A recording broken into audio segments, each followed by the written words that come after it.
All right, good morning, everybody. Welcome back to day 2 of Spring Conference. We're glad you could join us again. We've got Will and Marlise and Tyson that are going to do our legislative update today. We're seeing the effects of Corona. Will's self-inflicted haircut. It looks awesome. In person, it looks great. Tyson spent the day yesterday in his hammock with a computer. So if he looks a little red in the camera, it's not the camera, it's really red. Marlise, Marlise looks great as always. For those of you that are joining us for the first time today, just want to make sure that you understand about completing your CLE, or excuse me, your course evaluation to get your CLE. For your attorneys, when you go in, actually for everybody, if you have not paid, you won't be able to complete the course evaluation yet. We're leaving the evaluation open for a substantial period of time. So once we get payment, you'll be able to actually go in and complete the evaluation. But for those of you that are paid, go in and get it done as quickly as you can. Reminder for prosecutors, you will have that survey that you'll need to fill out. And as I mentioned at the close of the day yesterday, our civil attorneys, we forgot to take into account that you would be getting this survey, but it doesn't really apply to you. So if you will just email Ron Waite, my IT specialist, he will check the box that you're a civil attorney and you won't be asked to complete the survey. We're going to go till 10:30 this morning, so we've got 90 minutes of legislative update, and with that, I'm just going to turn it over to our trio of presenters. Thank you, Bob. We're here to do the legislative update for the criminal side. We can't promise any strippers or any celebrity cameos like my friend Lance yesterday, but we do have two great colleagues here. If you guys want to introduce yourselves. Go ahead, Will. I'm Will Carlson. I'm the Chief Policy Advisor for the Salt Lake County District Attorney's Office. I've been prosecuting since 2009, and I want to say hello to the millions and millions of you out there watching the Spring Conference this morning. And I'm Marlise Jones. I'm the Sex Assault Domestic Violence Resource Prosecutor with Utah Prosecution Council, and I've been prosecuting for 10 years now, I guess, if I do the math real quick in my head. And Will was one of my mentors, so I'm happy to be here with him. And of course, Tyson is awesome. In fact, Tyson and I both worked with you, Will. Yes, lucky me. At the Salt Lake City office. Yeah, so it's good for us. And as evidence that you always have to take the bad with the good, you have to put up a little bit with me as well today. Tyson Skeen, TSRP with the Prosecution Council. A couple considerations before we get started here today. And we always say this, we're doing our best to summarize these bills and give you all the information that you need to be able to be successful in what you're doing. But there really is no replacement for going over this legislation yourself. The summaries are there for you. This will be there for you. But if you have questions and you want more details, you really need to dig into these bills yourself. Unless otherwise stated, all this legislation goes into effect on May 12th. We will try to point out the bills that have different implementation dates, but that is the general implementation date for all legislation. And then also this year, something we've added is in the top left corner of each slide, you're going to see a number. That is the page number for the legislative summaries. So hopefully making it easier for you if you want to go back and reference or if you want to follow along to be able to go through that. So without further ado, we'll get started here. House Bill 98, the Offenses Against the Administration of Government Amendments.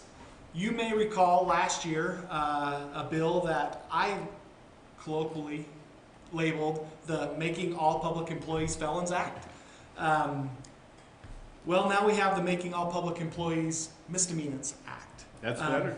It's better, and maybe not totally accurate to term it that way, but there has been some walking back. So you'll remember public property was added. If you took a pen from the office in your home in your jacket and it ended up in your personal drawer, that was a misuse of public property at the time and could be a second-degree felony. Now we know that that probably wasn't ever going to get prosecuted that way, but that was how the law was written. We have walked that back a little bit.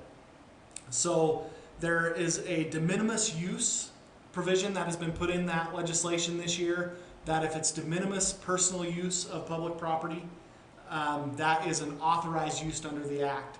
And then it also goes out to spell out the amount of loss for the public entity when a public servant uses public property for personal use for future. And it kind of, for the most part, tracks the criminal mischief and the theft provisions. So less than $500, start off at a Class B misdemeanor, $500 to $1,500 Class A, moving up to a secondary felony when it's over $5,000. The one exception to that is if the use or the unauthorized control over the property is only, the intent was only to temporarily deprive the owner of that, then it starts at a Class C misdemeanor and works its way up from there. But that is walking back the Making All Public Employees Felons Act bill to make it a little bit more equitable, I guess, a little bit more reasonable. It's still not a free-for-all that you get to go take your public property that your offices have provided and use it for personal use. But this does make it a little bit more reasonable and allow for what is probably a common practice of at least de minimis personal use of public property in your official capacity. House Bill 142. This is the criminal proceeding amendments. It's targeting domestic violence and DUI cases. This is going to have the greatest impact on our justice courts and misdemeanor courts. In a number of those courts, a defendant could come in, enter a plea before a prosecutor was even involved in the case, and then move on. In talking with Representative Pitcher during this process, she wanted to make sure that we were able to have eyes on these cases to make sure that any pleas entered are appropriate and that we can have an opportunity to charge it appropriately as well. So it's not just accuracy, but it's also the efficacy of justice. So what this does is prosecutors must approve any plea or no contest plea prior to it being entered on a domestic violence or a DUI case. So that can be done in court, it can be done in writing, or it can be done in another acceptable means of making a record. In DUI cases, this bill also discusses and requires prosecutors to look at their criminal, or the driver's criminal and driving history, which I'm confident has always occurred. But we'll be looking at those to make sure that charging accuracy and enhancements have been attached. This does come with some pretty stringent requirements, because if this is not met, if prosecutors are not approving these pleas, then the pleas will be deemed invalid. So we want to make sure that we've got eyes on those and that we're making that approval and keeping that record of that approval. A lot of the legislation that passed this year deals with children, and during the legislative session, one of the videos that came out on YouTube or Facebook, Instagram, was about this little girl that is getting handcuffed by police and thrown into the back of the police car because she was disobeying in class or she had hit her teacher. There was legislation before the session even started that really got a lot of movement because of that video footage, and that was House Bill 262, Juvenile Delinquency Amendments. 262 creates a new age floor for petitions in juvenile court, and that new floor is 12 years of age. So if a child under the age of 12 commits an offense, the presumption is that they will get a non-judicial adjustment, something the equivalent of what the adult court might call a diversion, because a non-judicial adjustment does not even require an admission of culpability or guilt. There are two exceptions to this. The first exception is if a child refuses or fails the non-judicial adjustment, then that case can be screened by a juvenile prosecutor for petition. The second exception is if it's one of an enumerated list of offenses. During the legislative session, there was a lot of talk about this being the list of the most serious offenses. I disagree. What it's called in my book is the Big Ag list, because it's a list of 9 offenses, 7 of which apparently were picked because they start with the word aggravated. The list is aggravated assault resulting in serious bodily injury, aggravated murder or an attempt, murder, which is one of the only 2 that doesn't start with aggravated, or an attempt, aggravated kidnapping, aggravated sex assault, aggravated arson, aggravated burglary, aggravated robbery, or felony discharge of a firearm, not aggravated. Looking at that list, you'll see that aggravated sexual assault is the only sex offense on that list. And so one of the concerns that we raised when this originally was introduced and the floor was set at 11 was that there are a lot of serious sex crimes separate from aggravated sexual assault. For example, rape, forcible sodomy, and none of those were included on the list.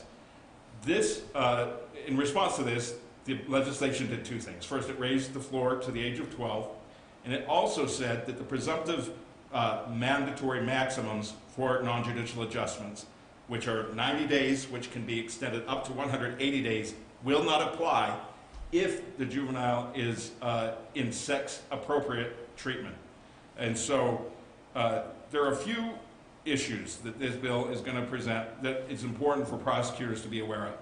The first is that non-judicials are historically a tool that have been used and applied to low-risk kids. The idea is they're low risk, so let's not put them too much in the juvenile system. That's not the case when you're looking at under 12. They could be very high-risk individuals, but non-judicials are still going to be the route. And so it's important that these non-judicials begin with an assessment and that the probation department look at what the needs of the individual youth are and connect them with the appropriate resources as the terms and conditions of the non-judicial. It's not clear how non-judicials, which do not require admitting responsibility, are going to jive with treatments that require accountability and accepting responsibility as part of the treatment process. This often happens with sex offender treatments. Often when a child under the age of 12 is committing a sex offense, it's because they're mirroring something that they've experienced or witnessed themselves. And so these, unlike the legislator who referred to gangs of 11-year-old rapists roaming the streets, a young child who's committing a serious sex crime needs a connection to resources. But it will be important to pay close attention to make sure that they are receiving the resources they need so that we can avoid recidivism when they do get over that new floor of 12 years. House Bill 335, Illegal Activities on Trust Land Amendments. This is a bill that's simply bringing SITLA land, your school trust lands, into the same protections as county and city lands when they are damaged by private individuals. This case really came about because somebody bulldozed a road across SITLA lands, and based upon how the law was previously written, all they could do is charge a Class B misdemeanor. So again, the offenses and the level of offense is now tracking the criminal mischief and the theft of enhancements when it comes to value. If the amount of damage done to SITLA lands is less than $500, it's a Class B. Class A, 500 to 15, 15 to 5,000 is the felony 3, and then if you're over 5,000, the second degree felony.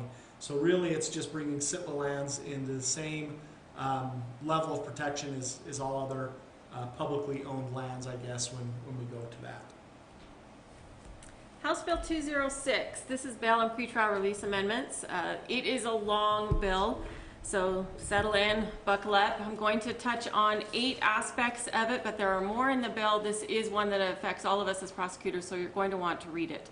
I'll also note up front and then remind again at the end that this does not go into effect until October 1st of 2020, so it's not following the May 12th pattern. It'll be October 1st, 2020. So, first of all, you can now plead guilty in October. You can plead guilty on any offense that is a Class B or lower on citation without the requirement of filing an information. This is not inclusive of domestic violence cases, DUI metabolite cases, victim cases, or restitution cases. But any of the other cases, if it's a Class B or lower, it can be pled to without an information being filed. Also, pretrial status orders. This is a new order that's created that will be issued by the courts during the bail hearings. Its purpose is to provide for the pretrial release conditions. The courts are mandated to issue it without unnecessary delay. So what this means is if you have someone in custody and you don't want them to be released on the court's conditions quickly, and you want to have a voice in what those conditions are, you'll need to file a motion for detention. File that immediately so that the court is aware of your concerns about the pretrial release and a hearing can be set, and that will trigger that hearing process. If a pretrial release is going to occur, the court is limited to imposing the least restrictive, reasonably available conditions of release. And those conditions are to address 3 things. First of all, it's to ensure that the person will return and appear in court.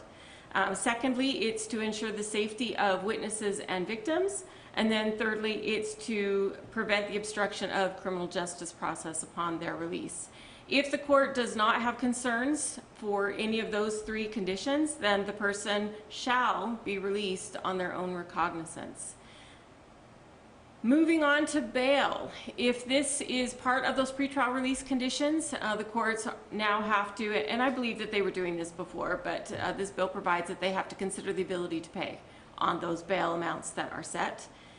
There is the opportunity for courts to detain people pre-trial. That's not been removed through this bill. There are certain felony circumstances where they can be detained, and also domestic violence cases if the suspect is believed to be a substantial danger to the victim.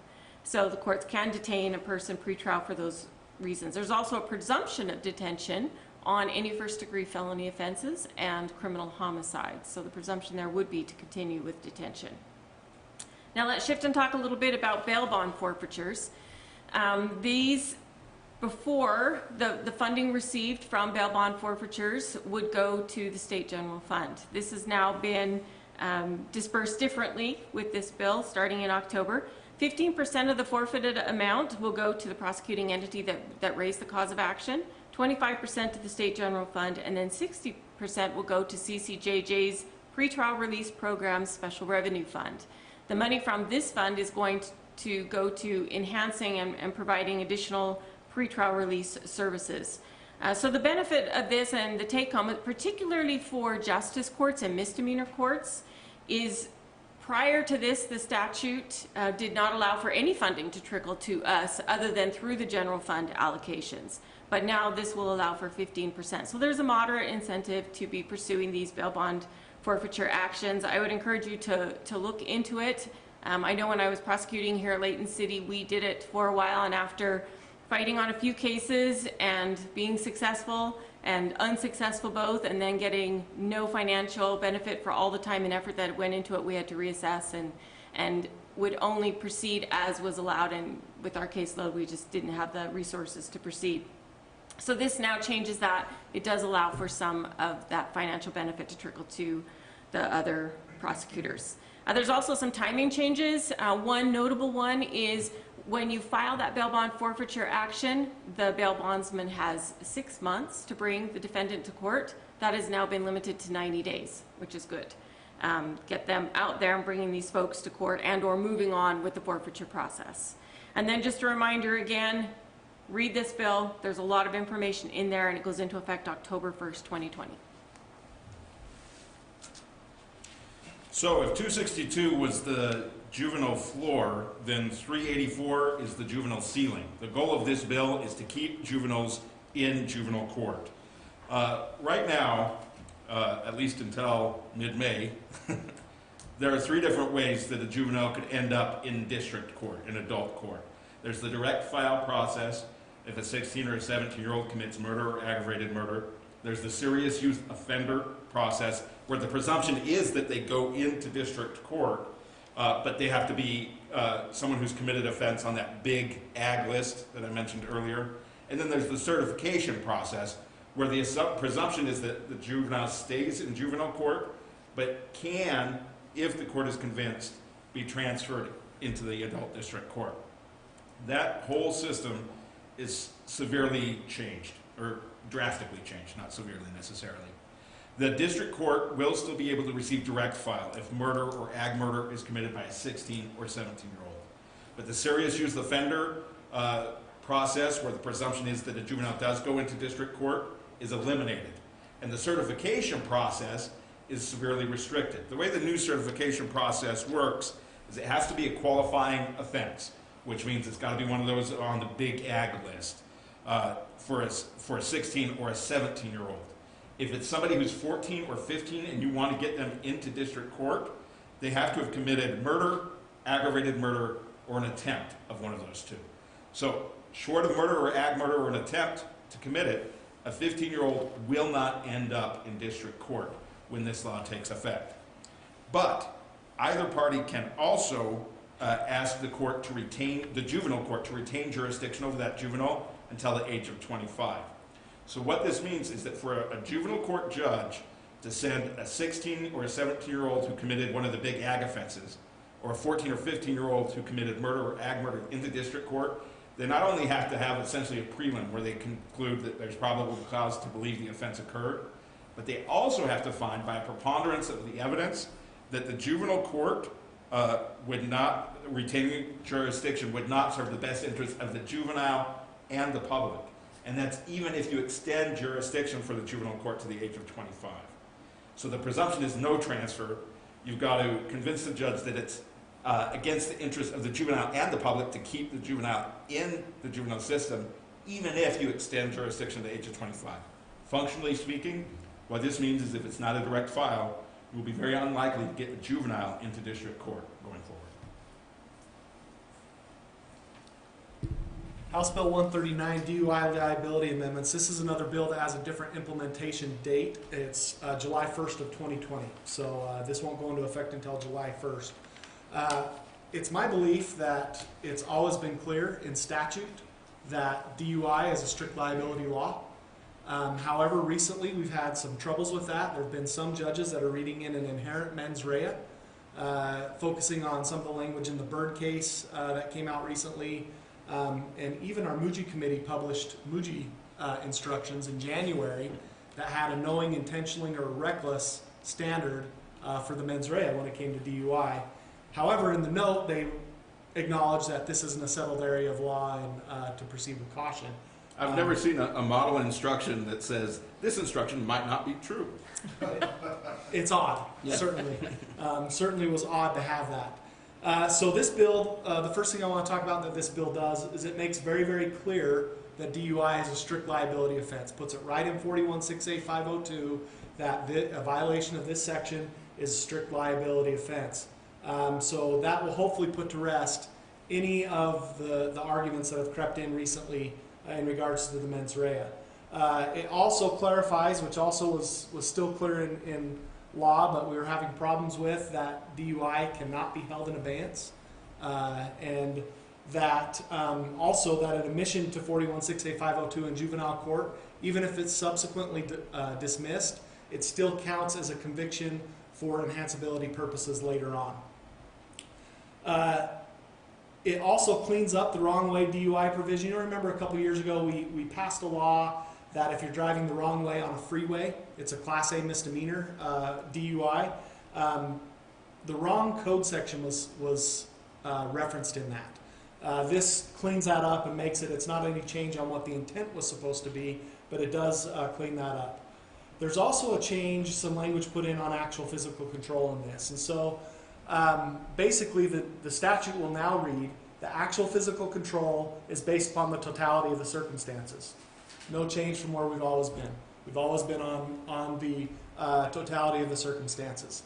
And then it also does not include when all of the following are present. So not when any one of them, but all 5 of these factors have to be present. 1, the person has to be asleep inside the vehicle. The person is not in the driver's seat of the vehicle. The engine is not running. The vehicle is lawfully parked. And under the facts presented, it is evident that the person did not drive the vehicle to the location while under the influence. As I look at that, and as I was contacted as this language was getting put into the statute, I was asked, does this change anything? I don't think we would have ever proved actual physical control when those 5 things were all present.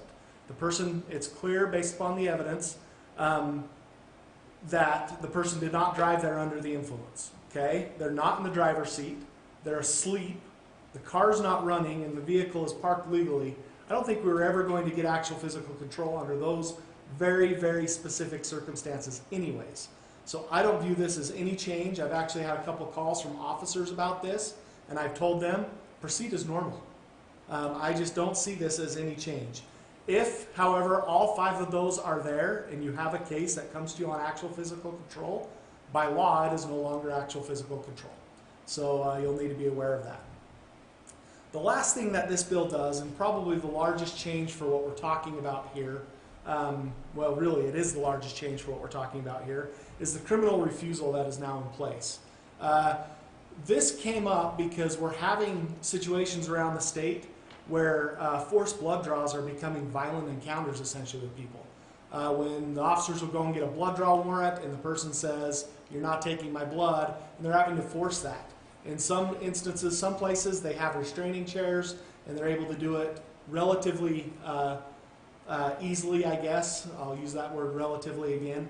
But other places, it's become a wrestling match with somebody to be able to get blood. And that is not a safe situation environment for our officers or for the suspects, and we don't want that.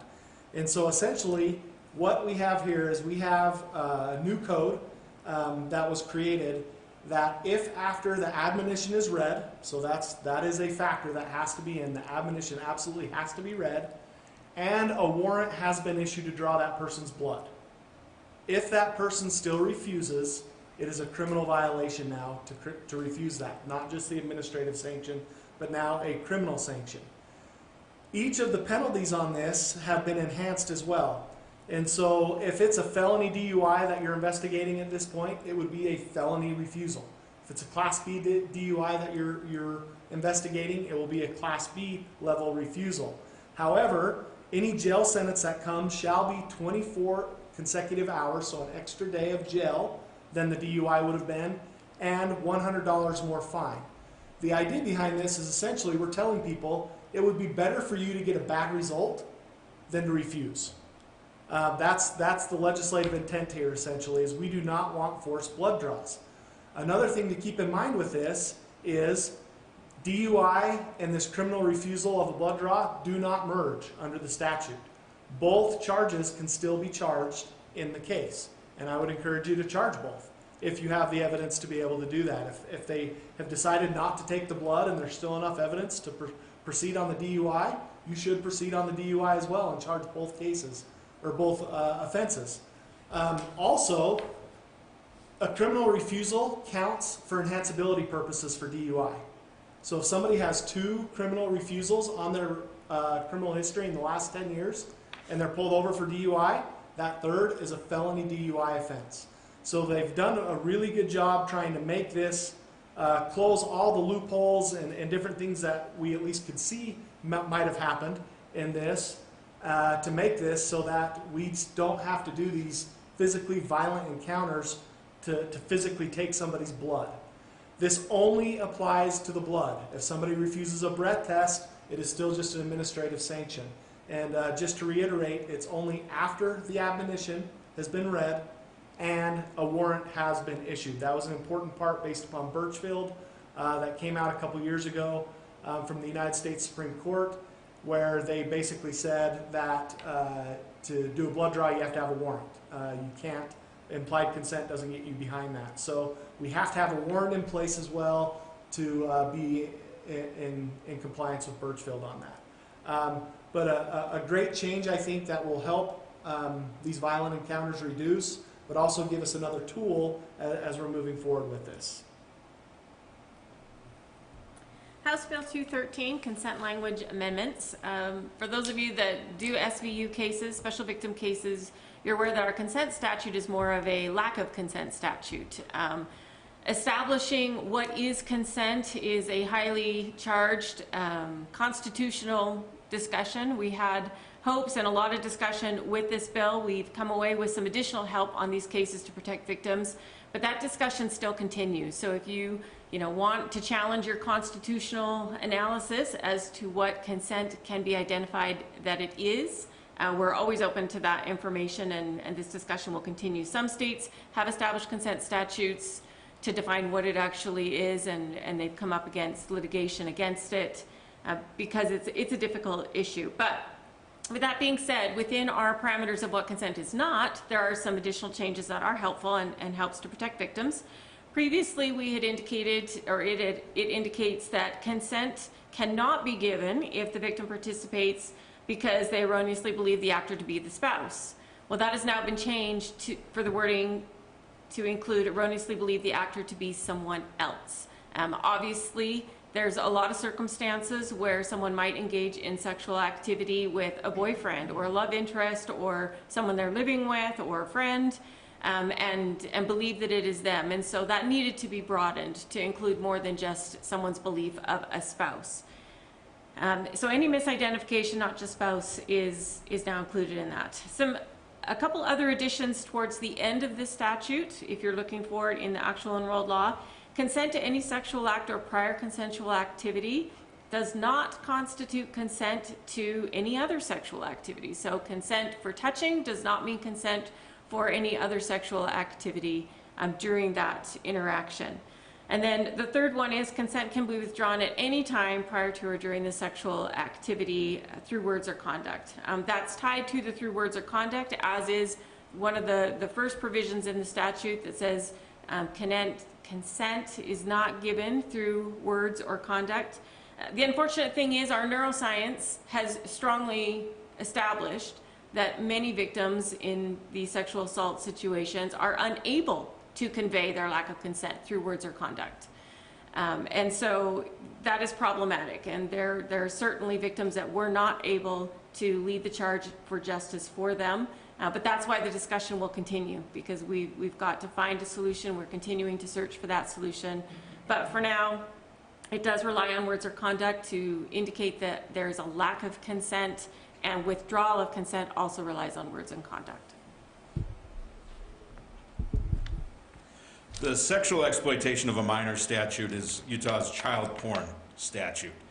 And unlike drugs, where possession is one level, distribution is a higher level, the sexual exploitation of a minor statute has a similar penalty regardless of whether it's possession, use, distribution, or production. There's an affirmative defense already in the code for child porn that says if the person depicted was not a minor, then that is not an offense. This bill adds a new affirmative defense. And the saying that bad facts make bad law is fair here, except this may not even have been based on facts as much as a story. So bad stories can make bad law. This new affirmative defense says if the only offense is possession or viewing, and if the person who is possessing or viewing did not solicit the child pornography, and if the defendant is less than 2 years older than the depicted minor, and if the defendant destroys the child pornography upon request of the law enforcement agency or the minor, and if the child porn does not depict an offense under Title 76, Chapter 5, Part 4, which is the sexual offenses portion of the code, then that is not sexual exploitation of a minor. This was based on a story, perhaps apocryphal, of a teenage boy who received a picture of his classmates' girls' volleyball team in a hot tub with their tops off. He kept the picture. He didn't ask for the picture. It was airdropped in the cafeteria, according to the story. But because he did not delete it for 11 days, he was charged with exploitation. With the passage of this legislation, that apocryphal teenage boy will no longer be guilty under this offense. Apocryphal. Yes. I like that word. We got to keep up with John and Lance yesterday with all their correct verbiage and I don't vocabulary. I don't speak Latin. House Bill 84, Traffic Code Amendments. This is all about the penalties for illegally passing a school bus. The legislature, we've seen lots of news stories about this actually the last few years, where this is a continuing problem and maybe even an increasing problem. So the legislature is trying to address it. First offense of illegally passing a school bus when the lights are flashing or the stop sign up is a $250 fine with 10 hours of compensatory service. That's mandatory. Both of those are mandatory. A second offense within 3 years is a $500 fine and 20 hours of compensatory service. And a third or subsequent offense within 3 years is a $1,000 fine and 40 hours of compensatory service. So for those of you who have these cases coming through your justice courts, realize these are minimum mandatory penalties that go along with that based upon the code now. You know, we had a case here many years ago where a guy pulled out and passed a school bus and plowed through a group of kids crossing the street and seriously, life-changingly injured permanently a young woman. And it's one of those cases I'll never forget. It was tragic. Okay, school threats. House Bill 171. This is a new statute that criminalizes more specifically the issue we're having with threats in our schools. So a couple definitions. Schools are defined as preschools as well as public or private elementary schools and secondary schools. Threat is defined as being a threat in person or electronic communication, and whether it's with real intent or as an intentional hoax. So these threats in the school setting as defined rises to a criminal level if, and there are two categories. The second one has some subcategories.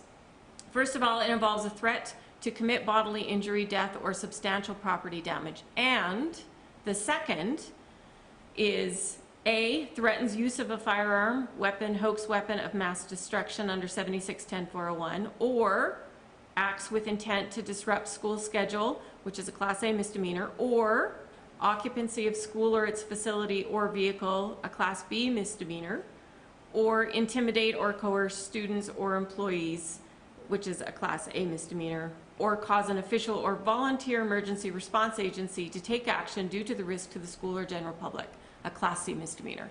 So there's a lot of variations of how these threats occur, and this bill has tried to address those in as comprehensive as a way as possible.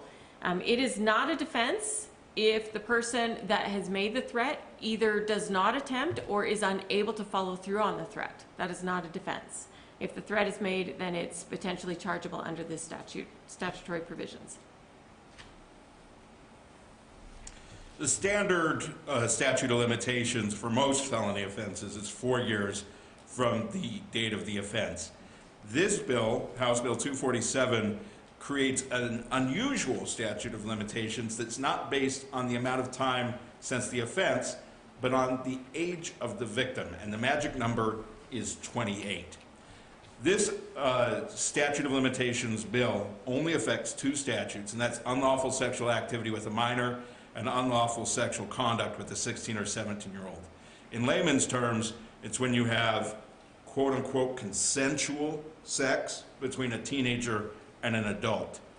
If that conduct is a felony, meaning for the 14 and 15-year-old, if the defendant is over 21, or for the 16 and 17-year-old, the defendant is at least 7 years older and either knew or should have known, or is 10 years older than the minor, then the statute of limitations, rather than being 4 years from the date of the sexual act, is until the victim reaches the age of 28 years, or 10 years after the victim reaches the age of 18.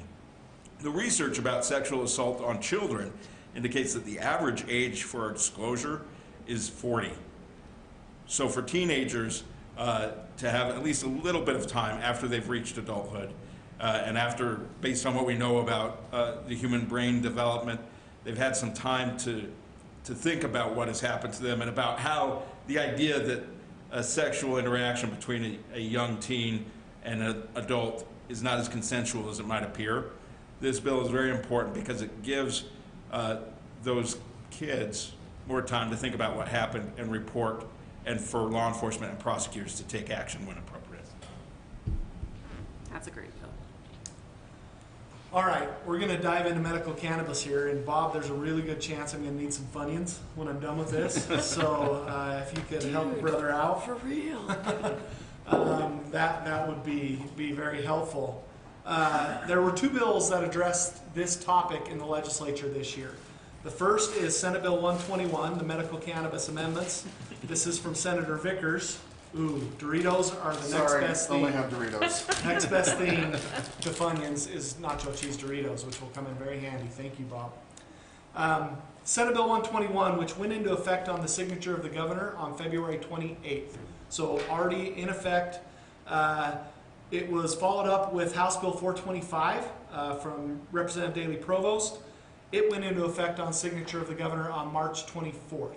So everything we're talking about right now is already in law, it's already in provisions. Some of the things that came in House Bill 425, well, House Bill 425 was intended as a cleanup for everything they didn't get right, that they realized immediately they didn't get right in Senate Bill 121.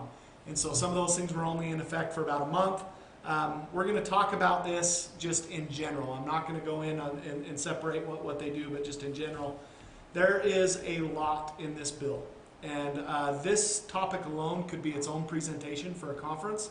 So don't think you're going to get everything that you should get out of this from me today. I'm going to go through it very quickly and hit on what I, in my opinion, view as the most important parts of this bill, which means I'm not going to touch any of the licensing, any of that, the administrative stuff. So for the civil attorneys listening, I apologize, but sorry, not sorry. That's not my cup of tea, and that's not where I'm at. So, but you really are going to want to go in and look at this. Your officers are going to have questions on what they can enforce, what they can't enforce. You're going to want to know what's going on with this. So take a look at this bill. However, I will highlight what I think are the most important parts. First, 41-6A-517, the driving with a measurable controlled substance statute, what we affectionately call in our business the DUI metabolite statute. There is a change in what is considered a violation of that law. If the only substance that comes back on your test, whatever your chemical test is carboxy-THC, which is the metabolite or the non-psychoactive metabolite of THC, that is no longer a violation of 41-6A-517. Okay? That means that if the only substance or the only chemical test you did was urine, all you're ever going to get is carboxy-THC out of urine. And so that's not going to be a way to prove the metabolite law anymore when it comes to marijuana specifically. This is something that was intended as a bit of a compromise, to be honest, having been a part of some of those discussions and hearing what went on. However, all the things that we were promised, none of them happened. And so it's interesting to see where this went. However, I don't think that this is the end of the world. One thing that we need to make sure is for officers who are listening or anybody else who's working with these, it will make it imperative that the officers get the blood as quickly as they can if they suspect marijuana is on board. Now, I'm not saying consider that an exigency. I'm not saying that. Let's make that very clear. But once you have that warrant, get a warrant as quickly as you can. If you have consent, get the blood as quickly as you can and get that blood. Because the way that THC metabolizes in the body, and we're not going to have a scientific discussion here too deeply, but it is lipophilic, means it does not metabolize in the blood. It leaves the blood very quickly. And so the things that we get most often are the metabolites of that. The flip side of this is there is another psychoactive metabolite of THC that our state toxicology lab previously had not tested for. That's the hydroxy-THC. When this bill is going into effect, we talked with the Tox Lab. They said that they could change their protocols over to start testing for hydroxy-THC. And I just got word earlier this week from Matt Slauson, the director at the lab. They are now testing for hydroxy-THC. So you'll probably see that on your blood results. They're not going to stop testing for carboxy. They will still test for that. Just for this one statute, it no longer meets the definition of driving with a measurable controlled substance. However, if it is hydroxy-THC, which still is a psychoactive metabolite of THC, it is still against the law to do so. Much more problematic than the change there under this law is the change in mens rea to the driving with a measurable controlled substance when we have serious bodily injury or death. Now, under 5837.8, all Schedule 1 and Schedule 2 controlled substances, if a person knowingly or intentionally had the controlled substance or the metabolite of a controlled substance in their body, and they committed a negligent driving act which resulted in a serious bodily injury or death, that is a second-degree felony. You might remember some of the discussion on the Ainsworth case when it came to this topic. That was upheld once it went up on appeal, that was okay for the legislature to do this. It's a second-degree felony for all Schedule 1 and Schedule 2 substances except marijuana, which is a third-degree felony. That's how the law had previously read coming into this session. One thing Senate Bill 121 did is instead of making marijuana equal with others, it left it at a lower level, but it also changed the mens rea. So no longer is it a negligence standard, it's a criminal negligence standard. So not only is it less of a penalty, it now has a much higher standard to meet for the mens rea to be able to even prosecute that charge. That was one of the things that we were told was going to change. Once, twice, 3 times. And every time it either disappeared out of a bill or the bill got shot down. I think this needs to be a high priority as we move into next legislative session. This is going to make it really difficult to prosecute marijuana-involved fatality and serious bodily injury cases under this statute. Now, we still have DUI, we still have others that doesn't apply to, but if we're trying to go under 5837.8, where we do that, it's going to make it really difficult to prove criminal negligence in these cases. So I think that needs to be a priority. That's gospel according to Tyson. Next, what this bill does. There is updates to the medicinal dosage form definition. There's some updates to the oils and waxes. It used to be that for oils and waxes, you needed to have tried 2 other treatments previously that were confirmed not to work, 2 other types of treatment or forms before you could go to an oil and wax. That has been removed. So you can go straight to oils and waxes now, which for anybody in the business, you know, that's the good stuff anyway. So why would you want to go anywhere else? Unprocessed cannabis flower, which is your raw marijuana, used to have to be contained in a blister pack with very specific labeling and weights and things. That has now been removed. They now need to be kept in a container, which is described in statute, which is basically tamper and resistance proof, child resistant proof. The container cannot appeal to children. It can't be packaged like candy. It must be opaque, and it must contain a warning label, which basically has all the same warning labels as your other medication. Do not drive or operate. This might be addictive. I don't know. I don't remember the exact language, but just like any other medicine you may take, a warning label that is there. Senate Bill 121 added a legal dosage limit, and as part of that, it actually had a legal termination date. So on the label of your marijuana, you would have to have a date where it became no longer legal, essentially. So people should be using their supply that they've been given for their medical treatments, and then once it got past that date, you wouldn't be able to legally possess it out of your home anymore. House Bill 425 removed that, so that was only law for about a month.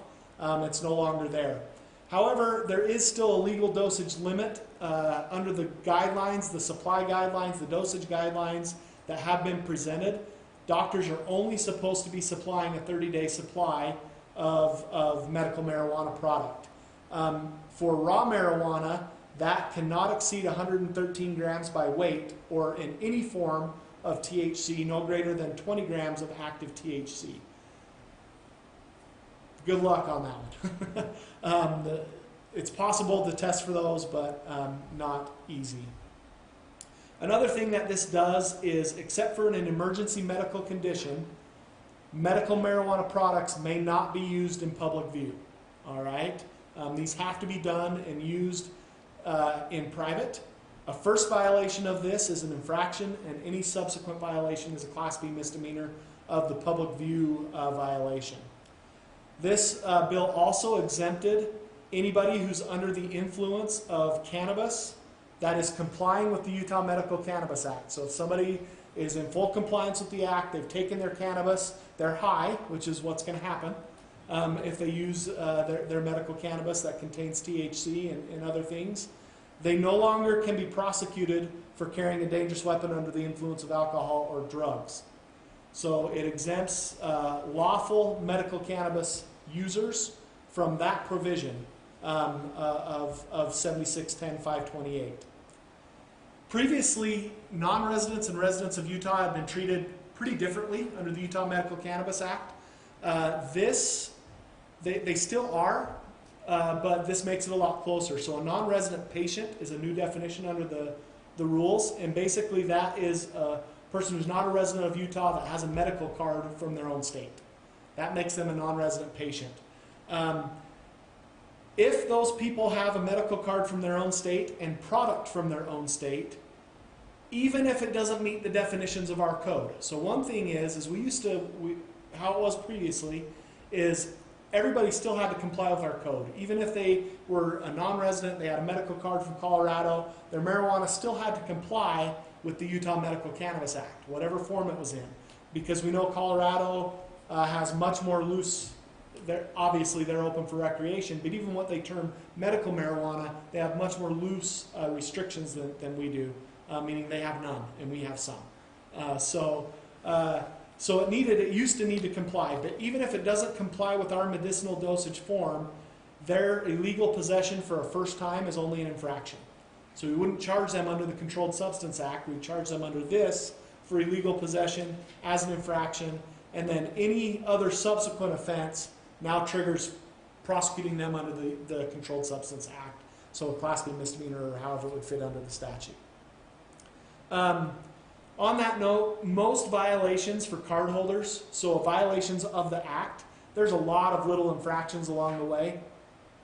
But essentially the legislature for cardholders that are coming close to complying, most violations are going to be infractions. You're not going to see a lot on top of that. Smoking is still not allowed. Smoking is not a form of medical use under this code previously and now. But if a cardholder does it, so if a medical cannabis cardholder does it, the penalty for a first offense is a an infraction with a max fine of $100, and then any subsequent offense for smoking will be a Class B misdemeanor. There are multiple other opportunities for expungement under this. It creates new expungement opportunities.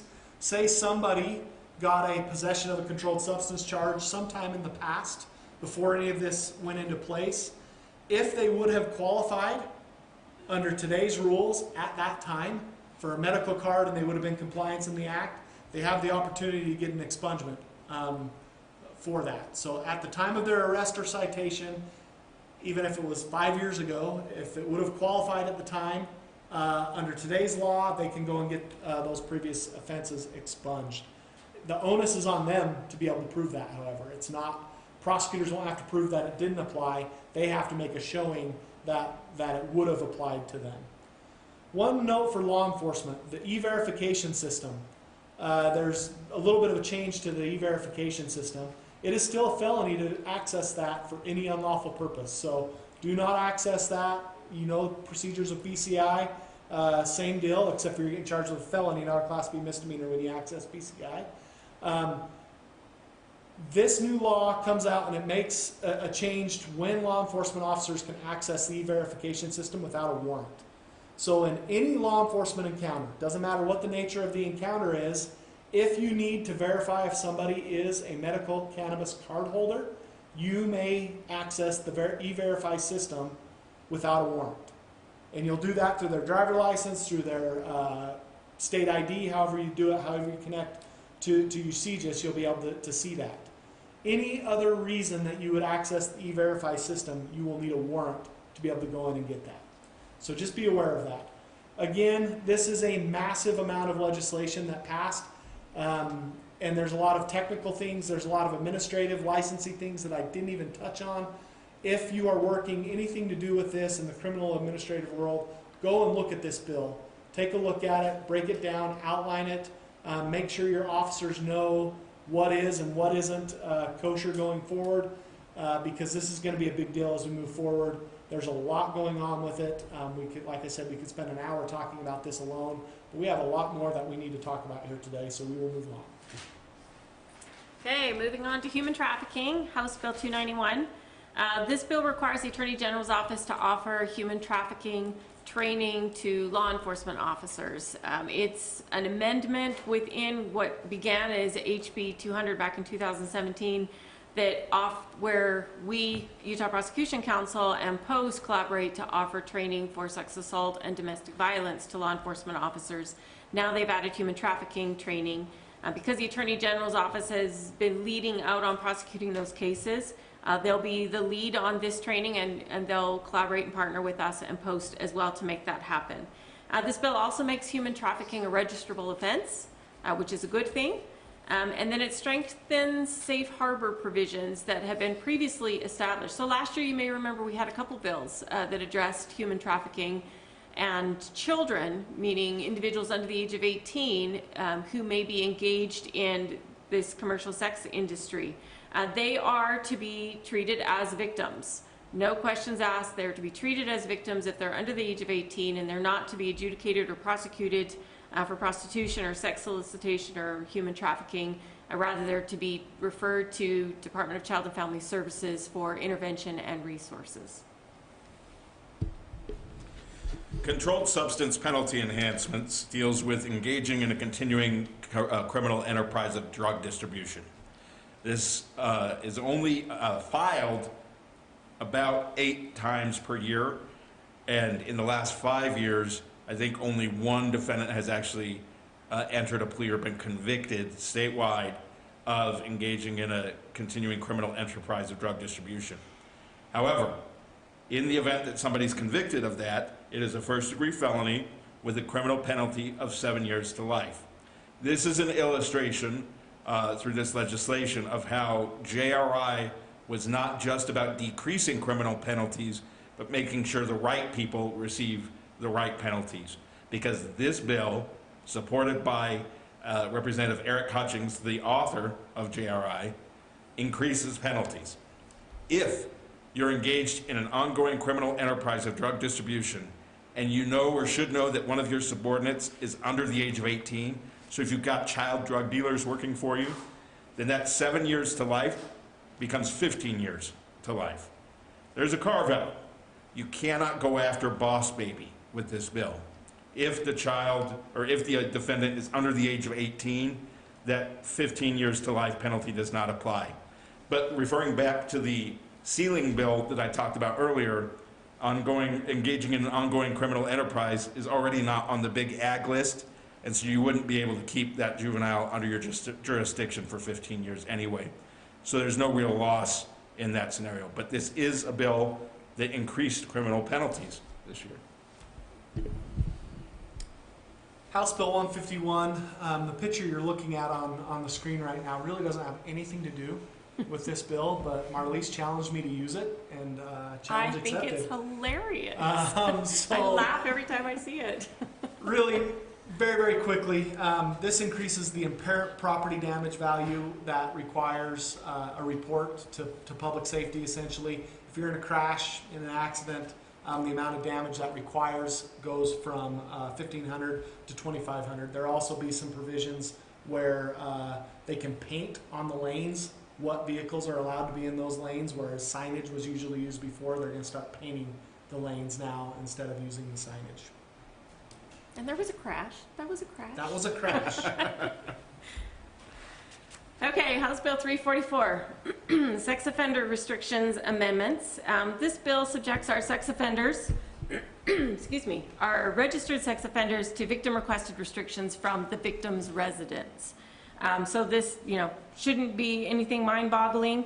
Basically, it provides that if a registered sex offender is on probation or parole for a registrable offense, the victim or victim's parents can advise the Department of Corrections that they want a restriction around their residence for safety. They would need to authorize the Department of Corrections to instruct and give information to the offender as to what that location is. And then the Department of Corrections notifies the offender in writing of the restriction with a description of the location of the protected area. In looking at it, it doesn't appear necessarily that there has to be an exact address, but it would need to be a very specific indication of what area that offender cannot cross over into. This bill also does another thing, which I think is fantastic. It prohibits sex offenders from serving as any athletic coach, manager, or trainer on juvenile teams. So teams with minors, they cannot be a coach, a manager, or a trainer if there's a minor as a member of that team. Violation of this section is a Class A misdemeanor. Today is a very special birthday, not necessarily of a person, although I'm sure there are very special people with birthdays today, but of a concept. The Clean Slate Act that passed last year takes effect today. And this bill was supposed to be a clean slate cleanup to address some things. And up until 11:40 on the last night of the legislative session, that's exactly what this bill was. This bill did two things up until 11:40 of the last night of the session. It made sure that if somebody is not guilty by reason of insanity, that will not automatically be expunged. And in the lifetime caps on the number of offenses a person can have before they can, in order to petition for an expungement, it disqualified those cases that were clean slate automatically expunged. So if nobody had petitioned to expunge a case, the fact that it was expunged did not count against someone's lifetime maximums of getting an expungement. At 11:40, on the last night of the session, this bill suddenly tripled in size and also created a Juvenile Expungement Act. It was introduced by the Senate, on the Senate floor by Senator Weiler, and passed without any discussion, and it was the last bill that passed out of the House on the night of the last night of the session before they adjourned sine die, I don't know. Yeah. But essentially, what this did is it creates a whole new process for expunging juvenile offenses. There is a list of crimes that adults cannot get expunged because they're just too serious. The list for juveniles is murder and ag murder. The end. Anything else, in theory, could be expunged at some point as long as the juvenile meets all the other requirements. So it's a very generous expungement act that did not have the same kind of collaboration or input that other legislation had, but it passed and it took effect today. Bob, I'm definitely gonna need those Funyuns.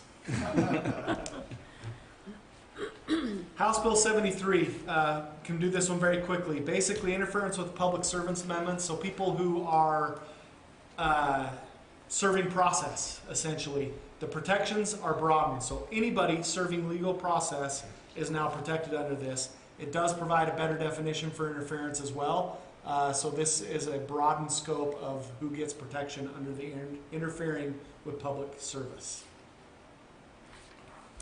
Crime enhancement amendments, House Bill 238. This impacts our possession of controlled substance cases. So a third or subsequent conviction for possession of a Schedule 1, 2, or controlled substance analog, that has a limitation of an enhancement period of 7 years, as does multiple possessions of all other controlled substances, including marijuana and substances listed in 5837.4.2. Those are also limited to 7 years. So take a look at that very clear and easy to follow and understand part of our statute for these changes. Oh, bouncing back to me. Yeah, Woo. quick. All right. House Bill 83, expungement amendments.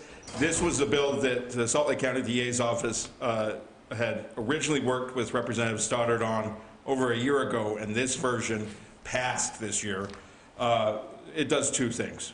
Under the previous Expungement Act, a victim was only entitled to notice of an expungement petition if it was a victim of a conviction.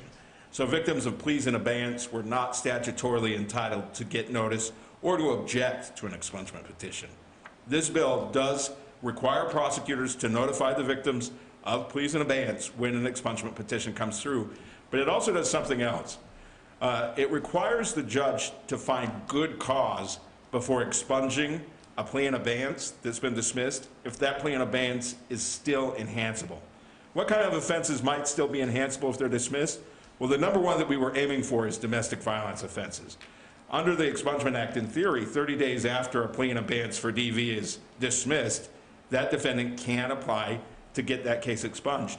But it's enhanceable for another decade after the event has occurred. Under this bill, the defendant will have to show by clear and convincing evidence that there is good cause to expunge that case if they're trying to enhance it within that 10-year enhancement window. It's not the only it's not only domestic violence that's enhanceable after a plea in abeyance dismissal, though. Drug offenses are enhanceable even after a plea in abeyance dismissal, and so in theory, this could be used on those. And stalking is an offense which, even if a defendant enters a plea in abeyance and has a dismissal, it can be used for enhancement.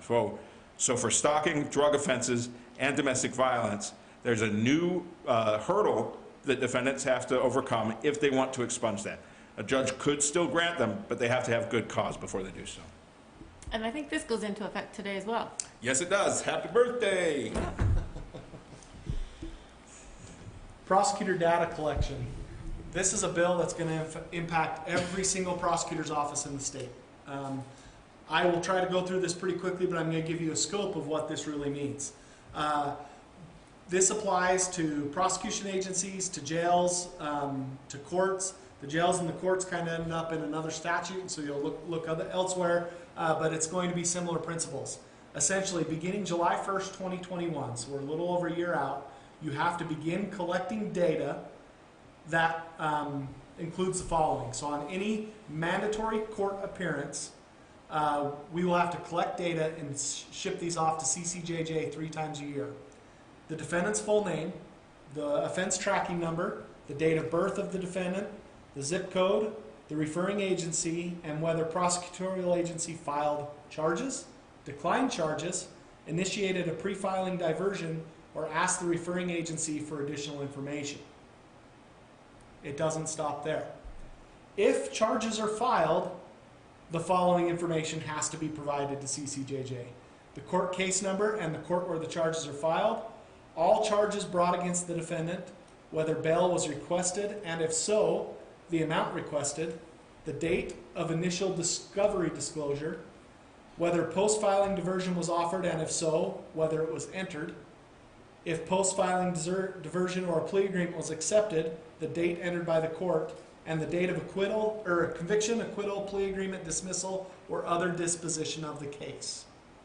All that information is mandatory and has to be reported by every prosecution agency in the state. I know that through at least eProsecutor, they're working to try and put in place a way to gather all this information so that it becomes easier for you to be able to do that. But that's probably not in place yet, and hopefully will be. It's going to cost money. It's going to do things. Representative Judkins has promised that this was not going to be an unfunded mandate, that she's going to provide funding.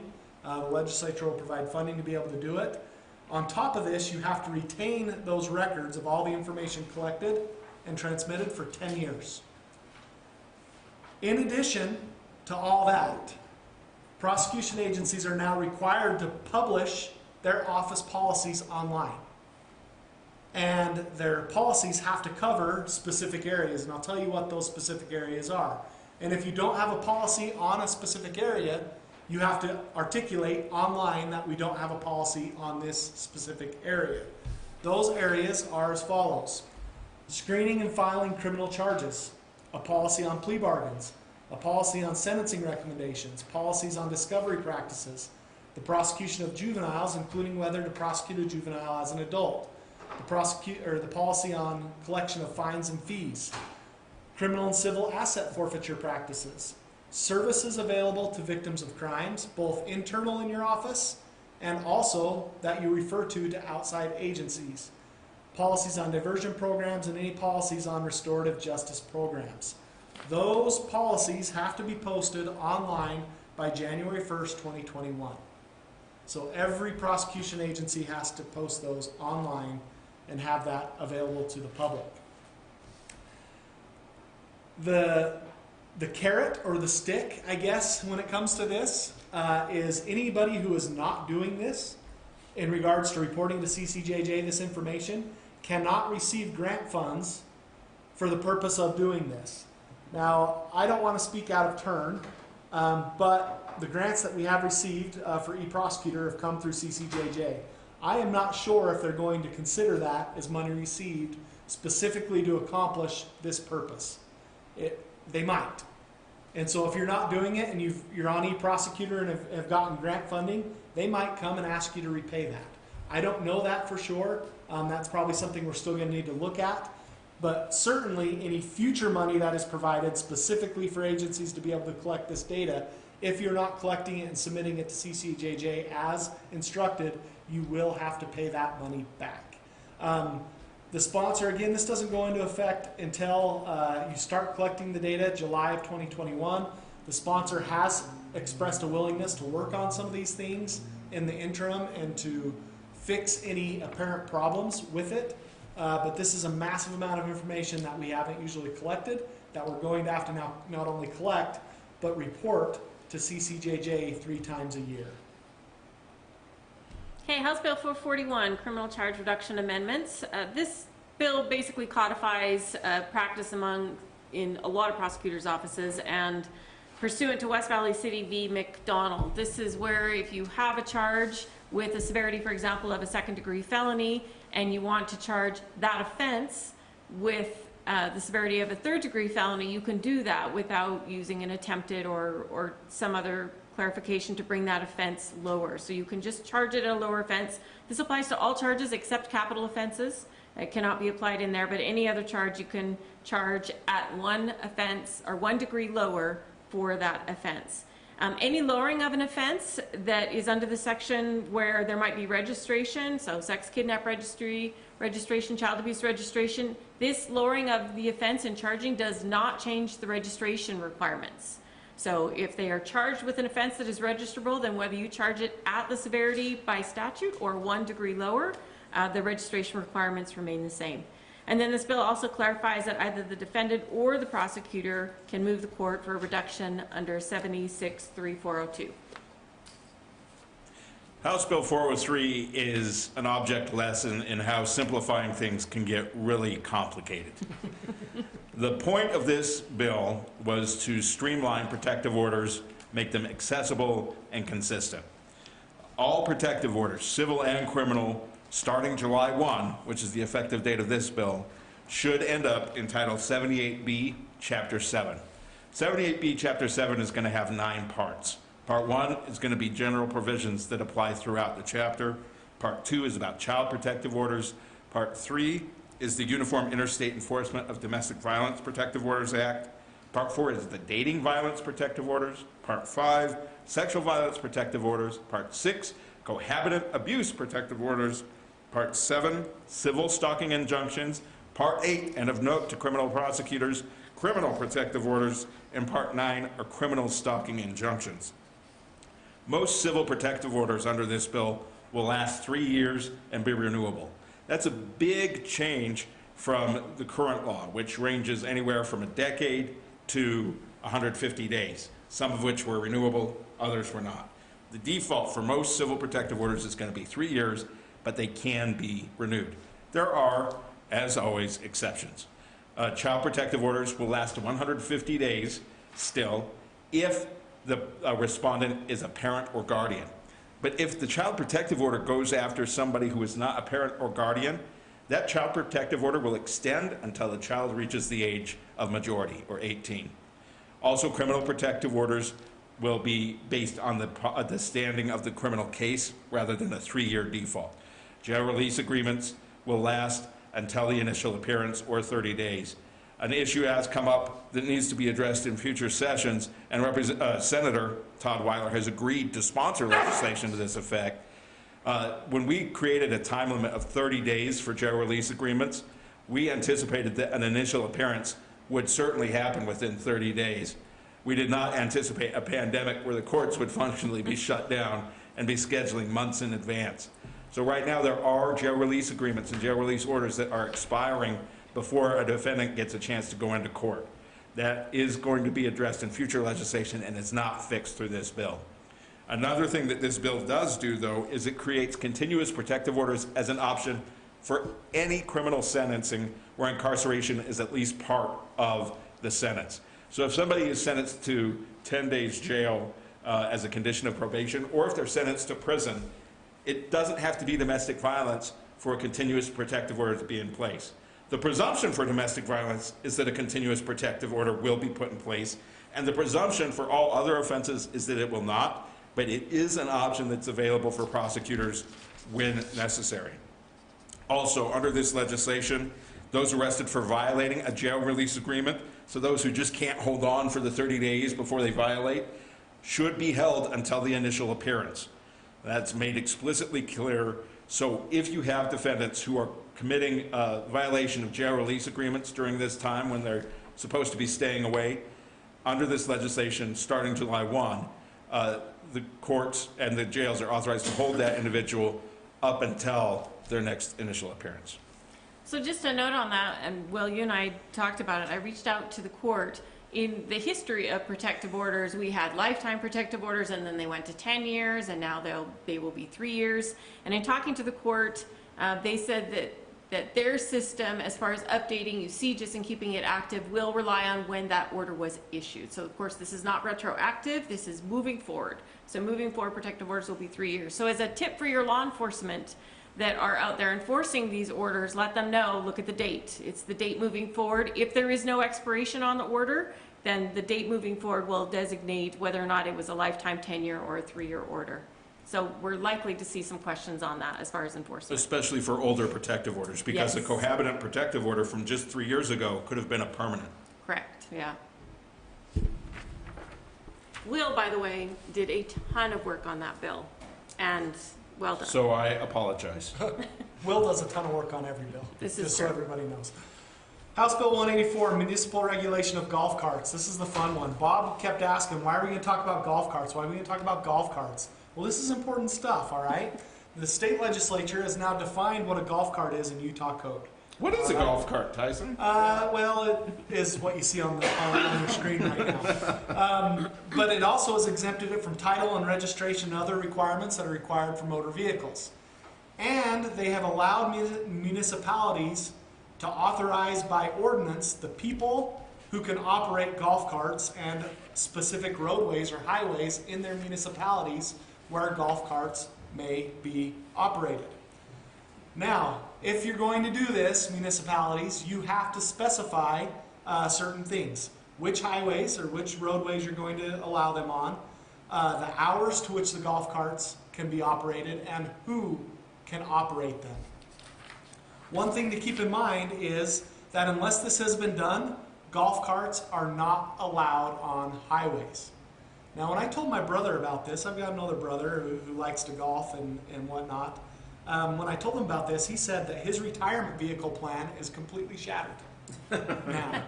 And he had planned to get a really nice golf cart to be his retirement vehicle, and now that his dreams are shattered. So if a municipality doesn't affirmatively go out and authorize these via ordinance, and who can do it, when, and where, then golf carts are not allowed on the highways of the state, okay? It also subjects golf carts to the open container provisions on highways. So no drinking, no open containers on golf carts anymore when they're on a highway.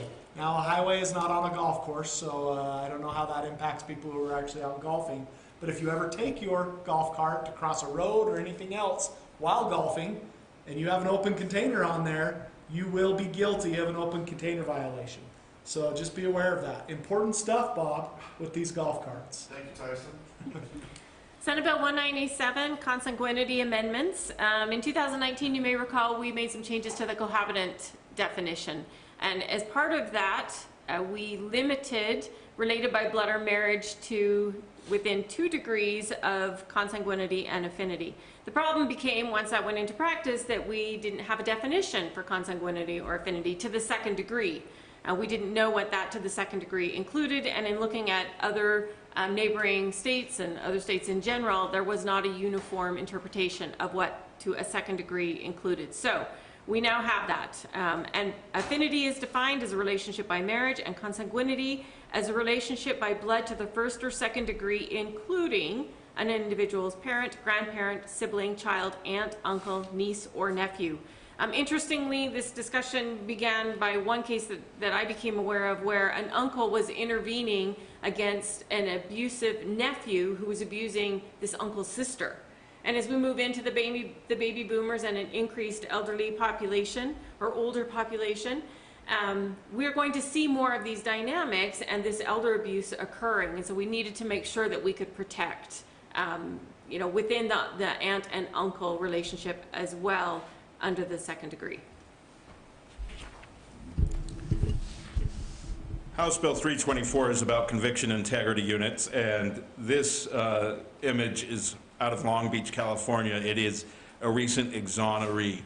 Conviction integrity units under this legislation are a tool that prosecutor agencies can choose to implement to play a role in making sure that not only we can secure convictions, but the convictions we do secure are appropriate. This bill does not require the creation of CIUs. It simply creates the option or a statutory framework. Salt Lake County does have a conviction integrity unit. Utah County has discussed creating one in past years. There are limits to the authority of CIUs. CIUs can only investigate their own cases, or their agency's own cases, or cases specifically requested by a prosecutor who does not have the resources for his or her own conviction integrity unit. So if you're from a smaller jurisdiction and you like the idea of a CIU, but you just don't have the resources, if you find an agency that does have a CIU, you can ask them to specifically look at the case. Now, what happens when the CIU looks at the case is they issue findings and recommendations. Those findings and recommendations are not binding. They go back to the head prosecutor, and the head prosecutor decides what action to take, if any. They can file a petition with, or they file a motion with the court. The AG was consulted, and we negotiated with the Attorney General's office on this legislation because of the role they play in the Post-Conviction Remedies Act. And so this legislation gives another remedy for those infrequent but important situations where a conviction may not have been achieved with integrity. I'm going to go through just kind of quickly. There's a couple bills that are down the line that we really want to get to. Realize House Bill 300 creates the opportunity for a county justice court to get territorial justice court over a situation that may have happened in a city where there is a justice court. You'll want to look into that and see where that applies and the restrictions on that. But there is a chance for a county or district attorney to file charges in their county justice court as a misdemeanor that normally would go to one of the city justice courts. Another quick cover is Senate Bill 237, aggravated kidnapping amendments. The statutory language before referenced serious bodily injury to another during the commission of the offense, and that's now been expanded for clarification, serious bodily injury to the victim or another during commission of the offense. Mail theft used to be based on the value of the mail, and unless you were ordering a Nintendo Switch on Amazon, your mail is monetarily worthless, but it has a lot of important information on there. Under this bill, the penalty for stealing junk mail is a Class A misdemeanor. For stealing mail with your name on it is a third-degree felony, and if you've got 10 people's mail, it's a second-degree felony. This is an important change that happened here in Senate Bill 173. I'll hit on it real quickly for disorderly conduct. It basically takes the old disrupting legislative or official meetings section and repeals it. And it puts these provisions in the disorderly conduct section. Okay, so any disruption of official meetings, legislative meetings, disrupting in a public place, which is now defined in there as well, all are under the disorderly conduct statute now. The one thing I really want you to be aware of, however, is that if there is a request to desist, so disorderly used to be an infraction if there's no request to desist. If there was a request to desist, a Class C misdemeanor. If there is a request to cease your conduct, which is being disorderly, it now starts as a Class C misdemeanor still. However, if there's another violation within 5 years, it becomes a Class B misdemeanor. If there's a second or subsequent violation of the disorderly conduct where there is a request to cease the conduct, that's a Class A misdemeanor. This does not only apply to the disruption of public meetings, it applies across the board in disorderly conduct. So you might have somebody who's being disorderly regularly that you might be able to charge with a Class A misdemeanor now, where we used to only charge them at best with a Class C misdemeanor. Senate Bill 238, battered person mitigation amendments. This bill allows a defendant who is a victim of abuse. So we're charging someone who is a victim of abuse who commits that crime against his or her own abuser to claim mitigation. This would result in a one-step reduction. It has to be proven by clear and convincing evidence that the victim committed the offense, or the defendant, victim, committed the offense against the cohabitant. I'm going to say abuser in this, just for clarity, against the abuser, that the abuser had demonstrated a pattern of abuse against our defendant or another cohabitant of the defendant, and that the defendant reasonably believed the criminal offense was necessary to end the pattern of abuse. So for purposes of this statute, cohabitant is expanded to the parent-child relationship, which is not within the definition of our standard cohabitant definition. There's also a reasonableness definition that's a hybrid objective-subjective analysis. Couple practice pointers. In order to trigger this, the defense must file outside of 30 days, give 30 days notice filing that they want to claim mitigation. Also, when the case is tried before a jury, it will be based on unanimous jury verdict through a special verdict process as to whether or not mitigation was found. So they will make a determination, the fact finders will make a determination on guilt or innocence, and then if there is a determination of guilt, they'll make a determination as to whether or not mitigation is a factor. If they do not find unanimously that mitigation is a factor, then the guilty verdict is entered and the level of offense remains unchanged. One word of caution with this. This should in no way be construed as permission or condoning charging our victims of domestic violence. I think that we will actually see this in play very, very rarely, as it should be, very rarely. More often, I think we're going to see it as defendants, abusers who are trying to wear the victim hat and get the benefit of a reduction.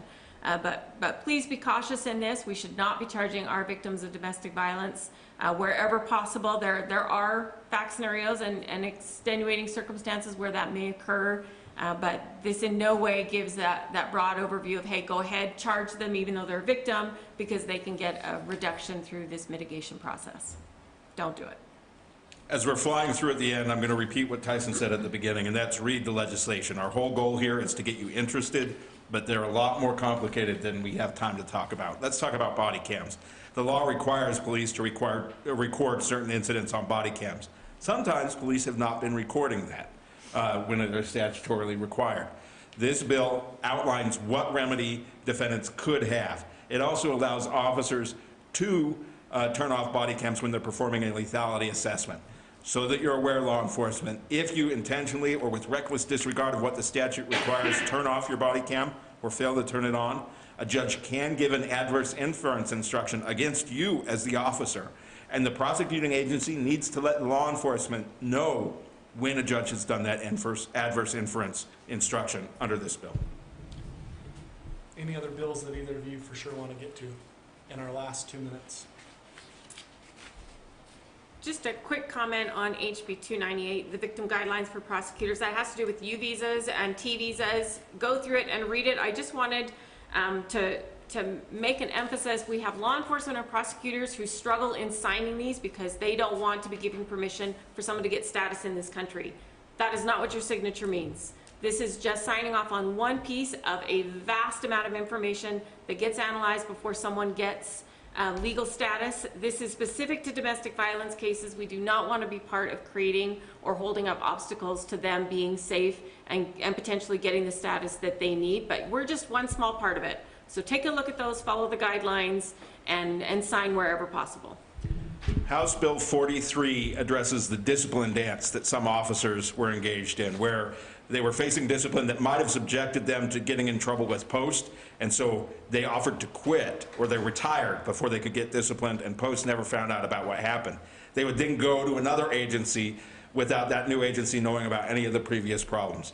House Bill 43 says even if an officer resigns or retires, if the underlying offense would have been one that has to be reported to post, the employing agency needs to report it to post after the resignation or retirement. So it's to address the discipline dance that some officers were engaged in, especially those that we don't want involved in law enforcement.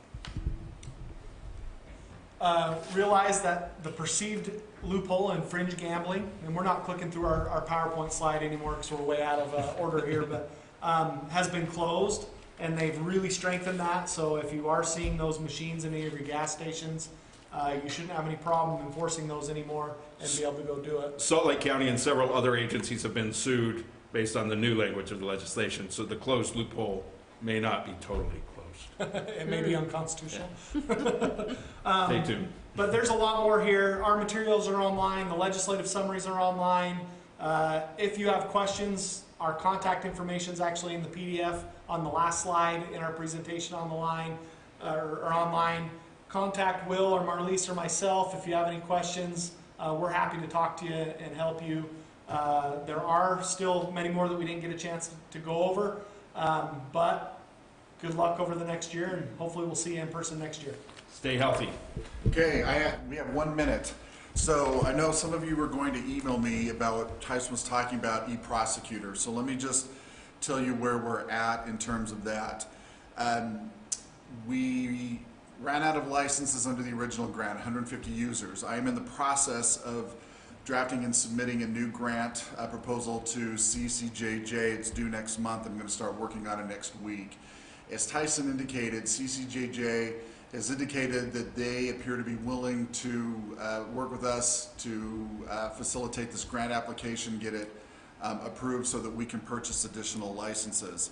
So for those of you that don't have eProsecutor currently but are hoping to get it, I'm hoping that we will be approved on the grant. I will find out late in the summer, early fall, if that has been approved, and we'll let you know. Excuse me. eProsecutor currently has the ability to track, I think, most of the data that Tyson mentioned. It may not be active, meaning that those drop-down boxes may not be active, but we think we can turn them on, or as Tyson indicated, we will contract with Journal to create those options.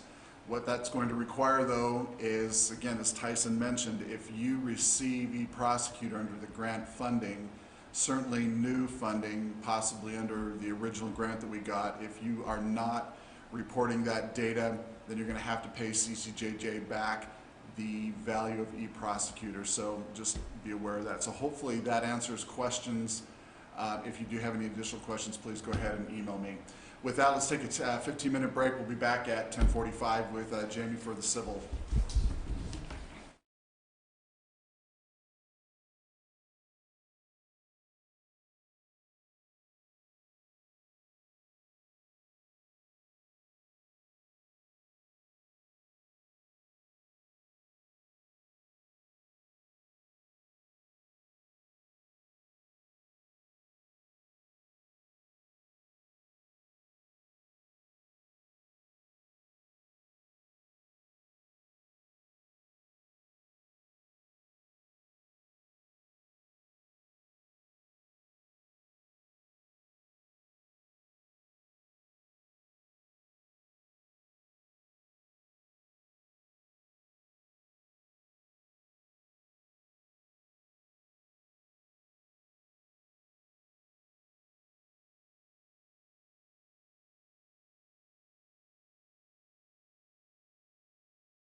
All right, we're on.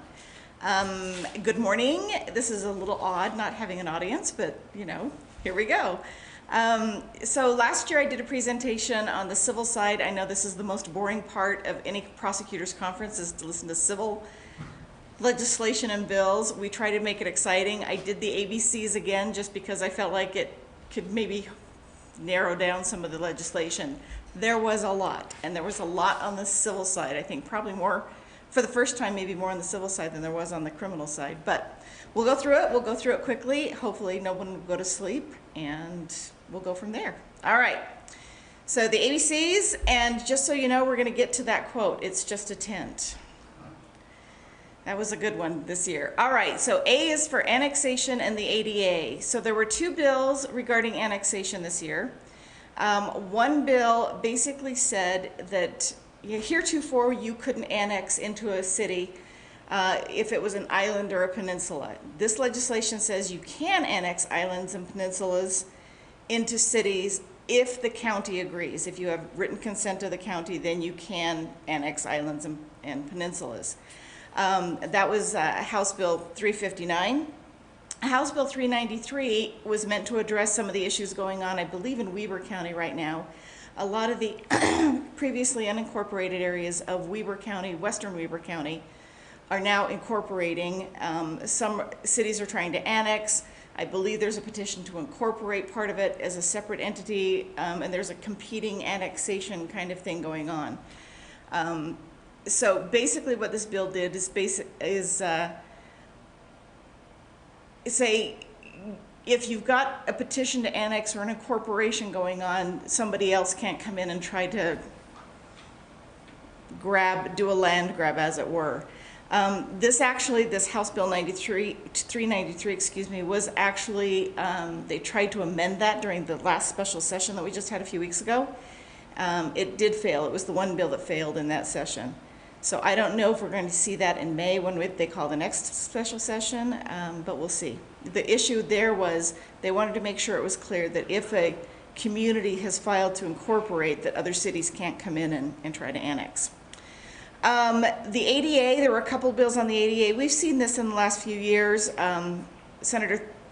Representative Thurston usually has a bill that tries to address some of these nuisance claims on the ADA. They addressed that last year.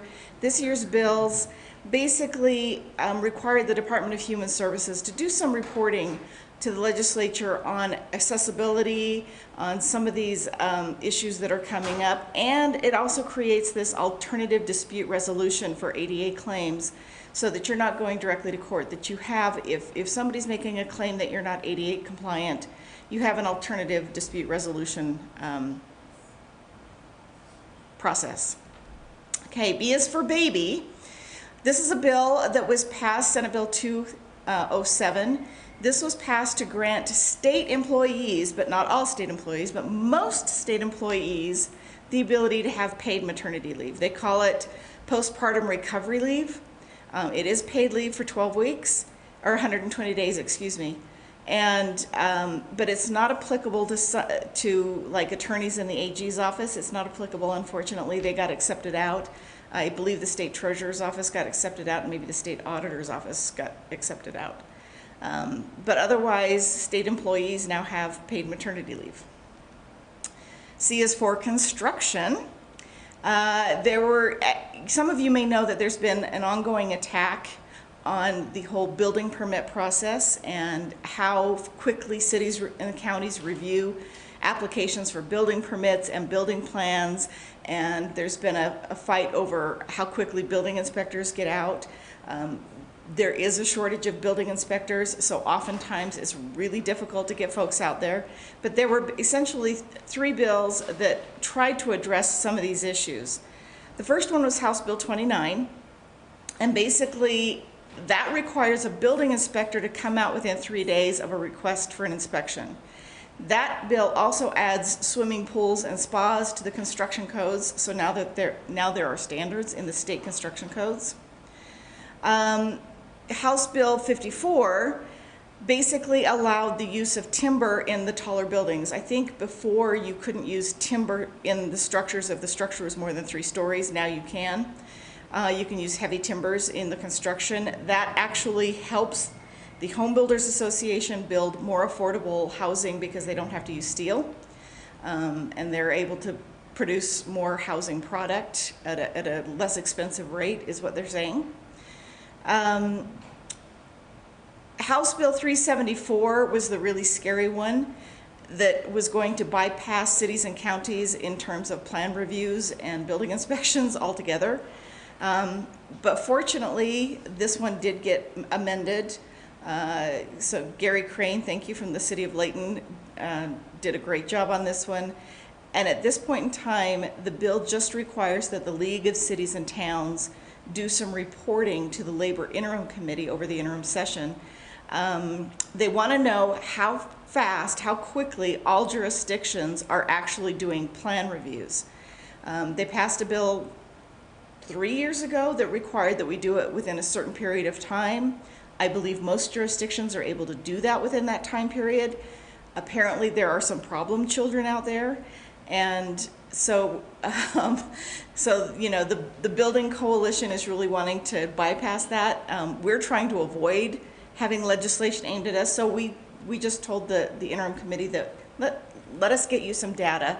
Let us see what the reality really is rather than these horror stories about the problem children. And we think that that may resolve the issue. So thank you to Gary Crane.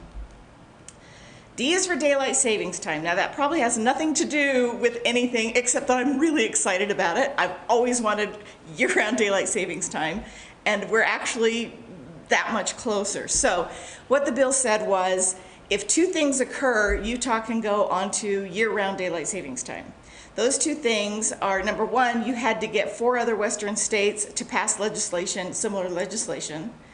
And number two, you had to get the US Congress to amend the federal law that says we can go on year-round. The federal law right now says you can go on year-round standard time, which is what Arizona did, but it doesn't allow us to go on year-round daylight savings time. So that has to get tweaked.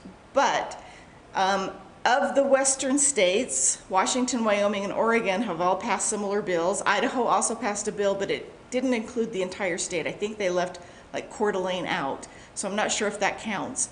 And California is actually in the process of doing it as well. It's right now in a Senate committee, and it looks like that may pass. If California passes for sure, then all we have left is the federal hurdle. So we may have year-round daylight savings time. Woo! Okay, I hate that. E is for elections. There were 6 election bills this year, and obviously there was another one during the special session, which is not part of the slides or part of the summaries. The 2 big bills were probably House Bill 19 and House Bill 36. They were really large, fairly comprehensive changes to the election laws in the election processes. I would encourage you guys, if you're covering that at all, to look at those if you're giving advice to your clerks, city or county clerks. House Bill 70 was interesting because it eliminated straight party voting. I don't know how many jurisdictions out there have a majority of straight party voters, but Summit County does. Summit County has more registered Democrats than Republicans, and of the registered Democrats, almost 60% of them do straight party voting. And so it was almost impossible to have a 2-party race in Summit County. I don't think this was actually aimed at Summit County. I think this was aimed at other jurisdictions, but what this does is eliminate the ability to do straight party voting, and you actually have to vote candidate by candidate by candidate. House Bill 221 says, and again, I'm not sure which problem this is trying to fix, but it requires that an elected municipal officer has to actually reside in the district that they represent. Maybe you know who that is in response to. I don't, but apparently someone was on a city council that didn't live in the district they were representing. And that bill mandates it now. They fixed some unaffiliated voter language, and last but not least, they dealt with some of the financial aspects of initiatives and referendums that come in. You have to have a financial analysis. F is for fire. The fire, there were only a couple, excuse me. The wildland fire and cost recovery is a pretty big one, so that if you have wildland fires, and I think there was one just the other day, yeah, just right close to where we are now. Basically, it allows, this one was allowing utility companies to come up with a plan of how they're going to try to eliminate some of the wildland fires, because a lot of them, quite frankly, are caused by the power lines. And so this was, yeah, the one that just occurred last week, or just a few days ago, was a power line, is what I understand. The ones in California, the big Paradise, was a power line, the one in California. It's become a problem, and so this really directs the utility companies, primarily Rocky Mountain Power, to come up with a way to mitigate and to pony up some money to pay for the cost of fighting these fires, which is good. The other one is House Bill 92, and this is one that prohibits local jurisdictions from issuing burn permits if the weather conditions are a certain level. Basically, the Division of Air Quality has to approve the prescribed burn. So it doesn't just go to your local fire marshal or your local jurisdiction. You've got to actually get the state to approve it according to a certain index. G is for grandma, and I put the picture of the little old lady because I'm sure you, like we, get so many requests for a grandma request that is spelled like grandma. But there are several of them. House Bill 75 basically protects a voter's name and ID from if they sign an initiative or referenda. House Bill 382 changes your property taxpayers, or protects it, the property taxpayer's email and phone number from the public record. Senate Bill 47 classifies signatures on election documents and petitions as a protected record. That is really similar to House Bill 75. They'll somehow merge those two.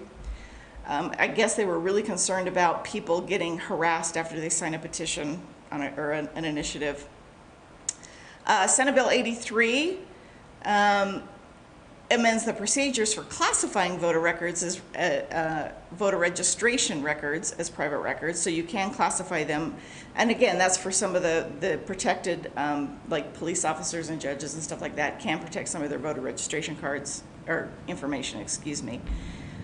Senate Bill 171 prohibits disclosure of membership or financial contributions to political action groups like Libertas. This was a Libertas bill. This is one that they wanted. They wanted their membership and their contribution records protected under grandma, so nobody knows who's a member of Libertas and nobody knows who contributes to Libertas, and it passed. So there you go. It's really directed at all 501c3 nonprofits, but that's who ran the bill. Senate Bill 185 changes access and classification to jail policies. Obviously, if it deals with security, those are still going to be private, but some of the records are now opened up, so you may want to look at that on your jail records. H is for affordable housing. There was one bill on affordable housing. It was fairly benign. Really, all it did is put some money in the pot for affordable housing, which is good this year. They weren't mandating that we do anything as local jurisdictions. I is for indigent defense. There were 3 bills on indigent defense. It looks more and more like we're going to have a state public defender system. We're getting closer to that. Right now, the powers and duties of the Indigent Defense Council have been amended. So the 3 bills, excuse me, were Senate Bill 139, 170, and 175. They all sort of work together. They all sort of change generally these 5 categories. So they change the duties of the current Indigent Defense Council. They create the Office of Indigent Defense Services, so now we do have a state agency. They create the Child Welfare and Parental Defense Program, which is the one that expands the right to counsel to private actions from between third parties. So the government is not involved, but if it deals with a child welfare issue, neglect, abuse, those kind of things, everybody gets a public defender that we pay for as counties. As they move towards this state system, it looks like the state will start ponying up some more money to pay for that, because they are granting a much broader right to counsel than the Constitution would otherwise allow. So we'll see how this works, but they have expanded who qualifies for public defenders under this. They also have an indigent appellate division now, so that all the appeals, so we have contracts with our public defenders individually, but that's only up through the trial stage. Appeals now will go to this state public defender system under these bills. So that sort of changes the way we're doing things. We're seeing sort of this incremental shift to a state public defender system, and this year they took some pretty giant steps.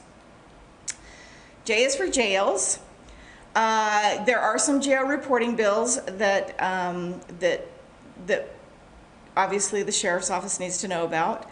I think House Bill 38 talks about provisions regarding substance abuse and treatment and Medicaid coverage in the jails. This one is actually fairly good.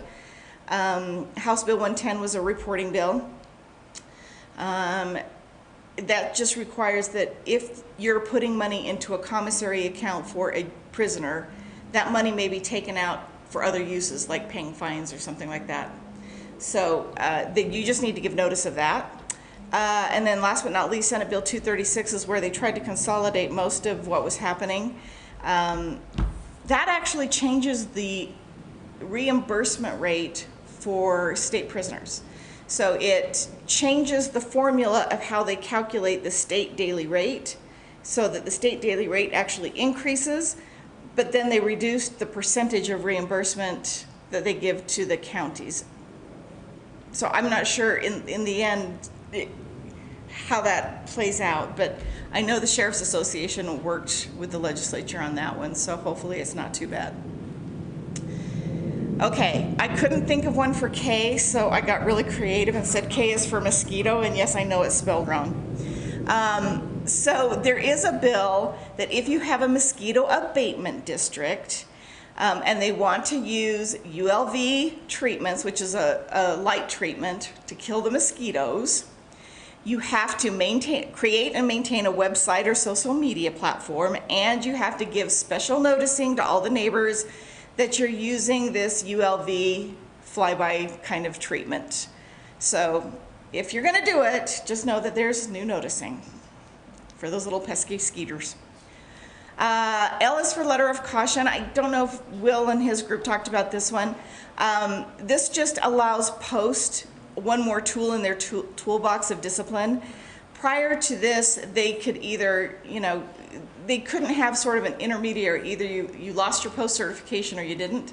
This gives them the ability to put a letter of caution as a disciplinary action from post for P certified officers or for dispatchers. Okay, M is for mental health, and besides the fact that I think I've lost mine, I now call it COVID brain.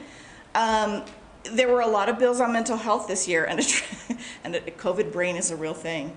And addressing the mental health issues that we have both in the jails and out of the jails. So House Bill 35 wanted to increase and improve access to mental health services. So they've commissioned a study to look at the need for beds at the state hospital. So this may end up being good for us, especially if we can get some reforms on commitments, civil commitments. House Bill 219 addresses the Medicaid portion for certain inpatient mental health treatment. I think we've talked about the other bills that maybe change how Medicaid works in the jails as well for substance abuse treatment. House Bill 246 changes the number of interns, psychiatric interns the U of U gets and how many they have. So that's good. I guess they want to have more psychiatrists. Senate Bill 68 was the really interesting one, and I should have really put the picture of Lucy. You remember the old Peanuts cartoons and Lucy, and they said the doctor is in, right? 5 cents kind of thing. Because Senate Bill 68 actually started out that way, where anybody with, so many box tops could get a psychiatric license to practice in a jail. And so Dave and I were both going to hang up our shingle and start doing mental health counseling in jails.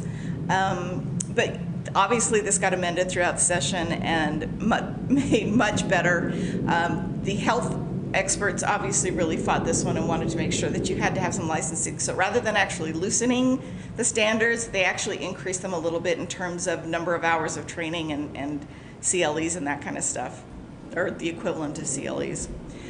Senate Bill 89 did create a mental health services donation fund so that if people want to contribute to programs, they now have the ability to do that. Okay, and as for not my property, there were 2 eminent domain bills. To the past, I think altogether there were 5, but to the past, House Bill 198 basically says you still cannot use eminent domain for trails or sidewalks or things that are public uses that most governments think we ought to be able to use it for, but the legislature does not. And it also prohibits a park on a century farm in a first-class county. So obviously that's aimed at Salt Lake. Again, I have no idea what this is about, but you can't convert a century farm into a park. Senate Bill 205 went our way. This looks to be a direct response to the UDOT versus Target Corp case that came out while the legislature was in session. What that case said was that UDOT not only had to negotiate and pay the underlying property owner with the fee simple property title, but anybody who had any kind of secured interest in the property from any kind of loan, they also had to negotiate with them and pay them off as well. This bill says, no, you don't. All you have to do is talk to the property owner, negotiate with the property owner, pay the property owner, and that's it. Nobody else with any kind of secured interest in the property gets paid off as part of the eminent domain action. So that's up to the property owner to give them a portion of their pie, is basically the way it works. As for ombudsman, he is now almost as powerful as the state auditor, not quite. What the Property Rights Coalition really wanted, and I think to those that do any kind of civil work that may have been at our conference in Moab last year, this is the bill I told you was coming. This is a bill that the Property Rights Coalition really wants to punish the perceived elected officials who don't follow the law. And the way it started out was that if a jurisdiction, if a county, city, whomever, didn't follow the law, in other words, if an ombudsman opinion said, here's what the law is and here's what you need to do, and you went against that, because apparently there are elected officials out there that say, I don't care what the law says, I ran on a platform that I wouldn't let any more buildings come in or no new growth, and by darn, I'm not going to vote for this kind of thing. This was going to waive our governmental immunity, allow for damages, and all kinds of things is the way it started. We were able to negotiate that down somewhat. Now, if you go against an ombudsman opinion, and it gets to district court, and the district court says, no, the ombudsman is right, you should have followed it, and you can show that the elected official or the jurisdiction acted in blatant disregard of the law and willfully knowing that they were in disregarding the law, then you can impose a $250 fine per day, starting from the day you get the opinion to the day you get the judgment. So it's something that you need to advise your elected officials on. Be careful. P is for planning and zoning. There were a couple of actual land use bills. The first one, the big one, was House Bill 388. This was the Land Use Task Force bill. It revamped subdivision laws. So all the subdivision laws in the County and City Land Use Management Act, they've been streamlined to some degree. It's been clarified that yes, you don't have to amend an entire plat if all you're doing is adjusting a lot line between two parcels. You can just do a plat amendment for those two parcels. It clarifies that you don't necessarily have to go to the Planning Commission for those kind of plat amendments, that those can be administrative. So it did a lot of modification. The other thing it did was change the definition of who is an affected party that can appeal a land use decision, and it really narrowed down who was an affected party. So you might want to take a look at that and make sure that going forward, if you get appeals of land use decisions, that they are in fact an affected party under that definition. House Bill 306 allows counties of the first or second class that have multiple planning advisory areas to dissolve those and have one single planning commission. This was, again, a Weber County bill. I think that only Weber County and Summit County, or maybe, and Salt Lake County too, excuse me, have more than one planning district within their counties. We have multiple planning districts. If you decide you want to consolidate all your planning districts back into one giant planning commission, you can do that. This bill allows you to do that. Oh, I have to go back though. There is one other land use bill. It did not pass, but I have to tell you, it's still on the agenda. It is being studied this interim. It will be back next year, and it's P is for pigs. This is the big pig farm issue that is a hot topic in Millard and Beaver County.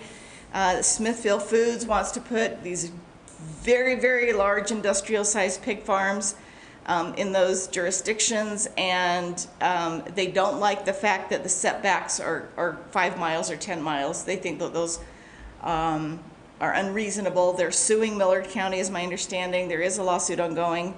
So the bill was going to try to say, try to set the setback from a state level for all pig farms. We successfully fought that and said, no, each jurisdiction should be able to decide what's reasonable. And in terms of how much, how far away do you want the stink? But it has to be based on, you have to have some reasonable basis for whatever your setback is. Again, this is coming back. This is going to be a very big deal, and hopefully we're going to be able to work with the legislature and with the Land Use Task Force and the Utah Association of Counties to get something reasonable. Q is for water quality. Senate Bill 88 makes a lot of amendments to the Environmental Quality Code, specifically dealing with water. And it does change, if you're a municipality, it just does change some of the requirements for minimum sizing of your public water systems. So you may want to take a look at that if you have a water system in your jurisdiction. R is for recreational risk. This is the scooter bill. Basically what it does is it adds scooter riding to the list of inherently risky activities for which we will not have liability if we allow them in our jurisdiction. So for those of you that do allow scooters in your jurisdiction, now you have some more protection from liability because scooters are now deemed an inherently risky activity. There you go. S is for stormwater, or stormy water, excuse me. Stormwater, again, was part of the environmental fight this year, and again, this started out, there was clearly a fight between the DEQ and some other folks, because it started out by saying that there was no local jurisdiction over any stormwater permitting kind of thing. That went away and was amended. Now, the state still issues the permits, but the process for getting a state permit has changed. Local jurisdictions still manage the permits like we have in the past. And it gives, if the local jurisdiction in managing that stormwater permit imposes conditions that the developer think are unfair, they can appeal the local jurisdiction's determination to an approved third-party engineer. So it gives them that option, and there's a list that the state will keep of approved engineers to whom you can appeal the local jurisdiction's implementation of that stormwater permit. Oh, T is for tax, and there were a lot of tax bills. A lot of tax bills. 14, they win. It started with a special session in the tax reform, and obviously we had House Bill 185 that immediately repealed that tax bill once there was a referendum petition that had enough signatures to take it to a ballot. They immediately repealed it. So House Bill 185 did that, but tax reform is still a very, very big topic. I have not necessarily listed them all, but giving you sort of the highlights. One of the highlights is on your primary property tax exemption form. Everybody has to apply for a property tax exemption if you have a primary residence. Each jurisdiction heretofore had their own forms and were asking for different information. Now you have a uniform form that's been approved by the State Tax Commission, and you cannot ask for anything that's not on that approved form. So it'll be interesting to see how that works, and if we get the information that we need to be able to grant property tax exemptions on those primary residences. House Bill 280 also was a good one, actually, because it took the restrictions on the TRT tax for third, fourth, and fifth class, or sorry, fourth, fifth, and sixth class counties. We tried to get third class, we didn't get it. Anyway, what it does is it says you can take those TRT, transient room taxes, and use them on infrastructure if that infrastructure helps support your tourist industry. So if you need to improve your airport, if you need to improve your roads, if you need to improve some of your water systems, those kind of things, that infrastructure that helps the underlying support of the tourist industry, you can use now the TRT tax to pay for that. So it should help the smaller jurisdictions that don't have a lot of pot of money to do that. U is for urban development. The most interesting bill this year would have been House Bill 305. This was written by the mayor of Harriman, apparently, and run by his representative. And it basically started off as an impact fee bill. The bill read that if the county has imposed an impact fee for new development in an unincorporated county, but a nearby city is going to be impacted by that new development, Olympia Hills, all those impact fees have to be paid over to the city. So obviously there was a pushback on that because it doesn't, I mean, impact fees are a very different animal. We explained that to the sponsor, we explained that to a lot of folks, and eventually it was changed to a notification bill. So if a county wants to put an urban development next to, in an unincorporated area that happens to be next to some municipal areas, or even within the municipal area's annexation declaration zone, then the county must give notice to the cities that they're going to do that. That's it. There you go. Senate Bill 158 also allows, loosened up some money again for some areas. Basically, it allowed a community reinvestment agency to extend urban renewal project area funds for project areas that include active industrial sites without adding the taxing entity's approval, without obtaining the taxing entity's approval. In other words, you can shift money from a community development fund to an urban renewal fund and sort of move money back and forth without getting the taxing entity's approval. I'm not sure how that's going to work. V is for vape. There were a lot of electronic cigarettes bills as well. House Bill 23 is probably the largest, most comprehensive, and probably wins the prize for most amended bill this year. But basically what we were trying to do is raise the minimum age for buying tobacco products to 21 to meet the federal standard so that we're compliant with the feds. And obviously also addressed the specialty smoke shops where you can sell the flavored vapes, all that kind of stuff that has been an issue in the last few years. So House Bill 23 probably is the most comprehensive bill on that one if you want to take a look. House Bill 58 mandates that school districts adopt policies to obviously prevent vaping in the schools and have sort of an anti-vaping campaign. Senate Bill 37, which I did not list necessarily in the bill summaries, and I apologize, but this one also changed the age to 21 and created the Prevention and Abuse Program. How am I on time? Oh, I'm fast. I can slow down. Wow, I'm going way too fast. No, we're almost done. I'm on W. That's what I was afraid of. Okay, keep going. Okay, here we go. I'm told to keep going. I wish, I mean, it's, you know, when you don't have questions and answers, it goes a lot faster. Towing bills. There are always, always, always towing bills, and I always try to keep track of the towing bills because sometimes they're kind of sneaky. This year, not so bad. House Bill 57 basically created a standardized sign that needs to be used in areas that you want towing. They decided that there needs to be a recognizable sign that everybody knows, and if you don't have the recognizable sign, then maybe you can't tow. And private properties need to use this recognized sign, and it does allow government agencies to enforce some of those towings if they have this recognized sign.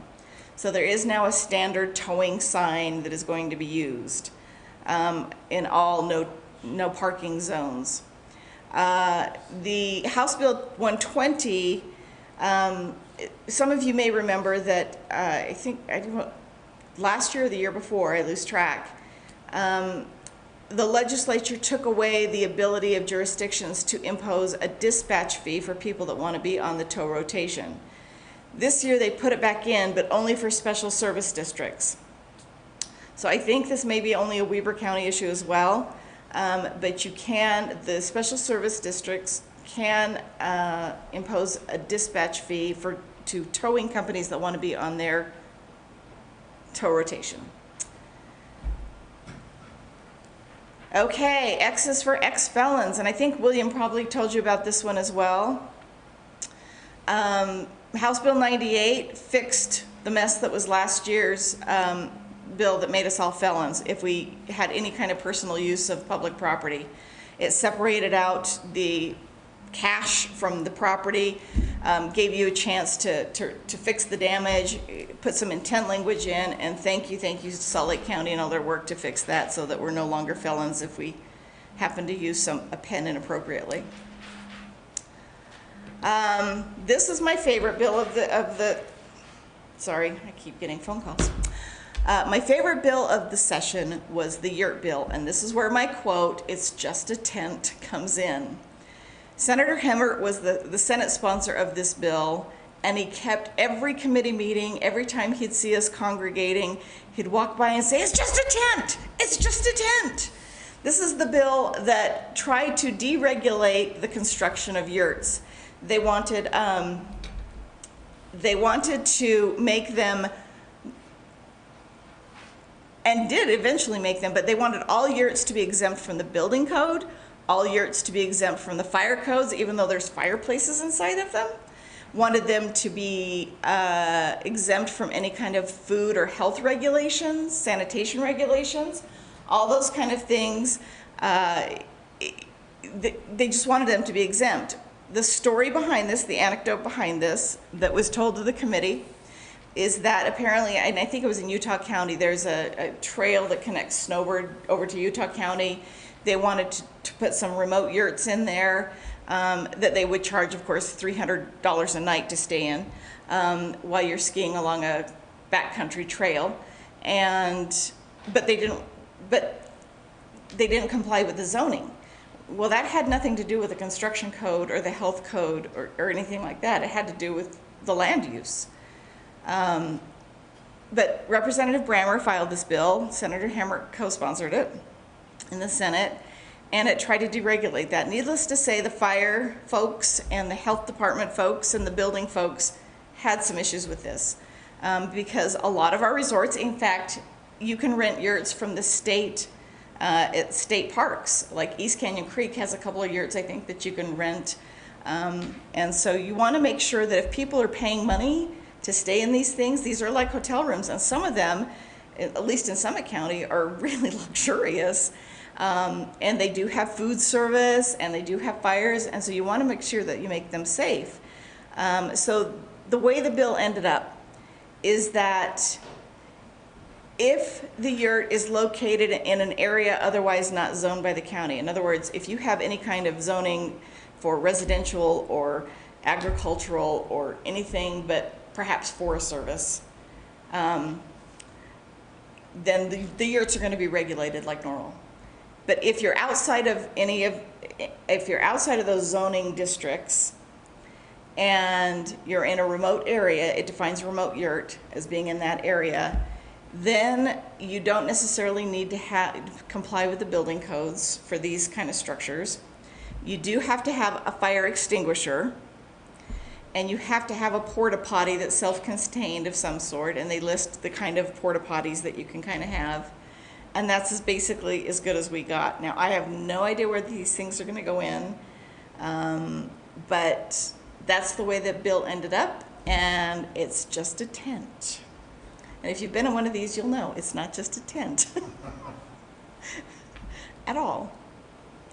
Last but not least, Z is for Zoom Zoom. I put a lot of the transportation stuff in this slide. There was Zoom Zoom, yeah, exactly. No, I like to go fast, especially on curvy roads. I'm really a speed racer at heart. I confess I'm a habitual speeder. So House Bill 138 is a bill that says if a jurisdiction is going to try and acquire property voluntarily, if you're going to buy property within a transportation corridor or preservation area, then you have to do some special notification to the public before you do that, which sort of messes with your whole negotiation on the land process, but that's what the bill says.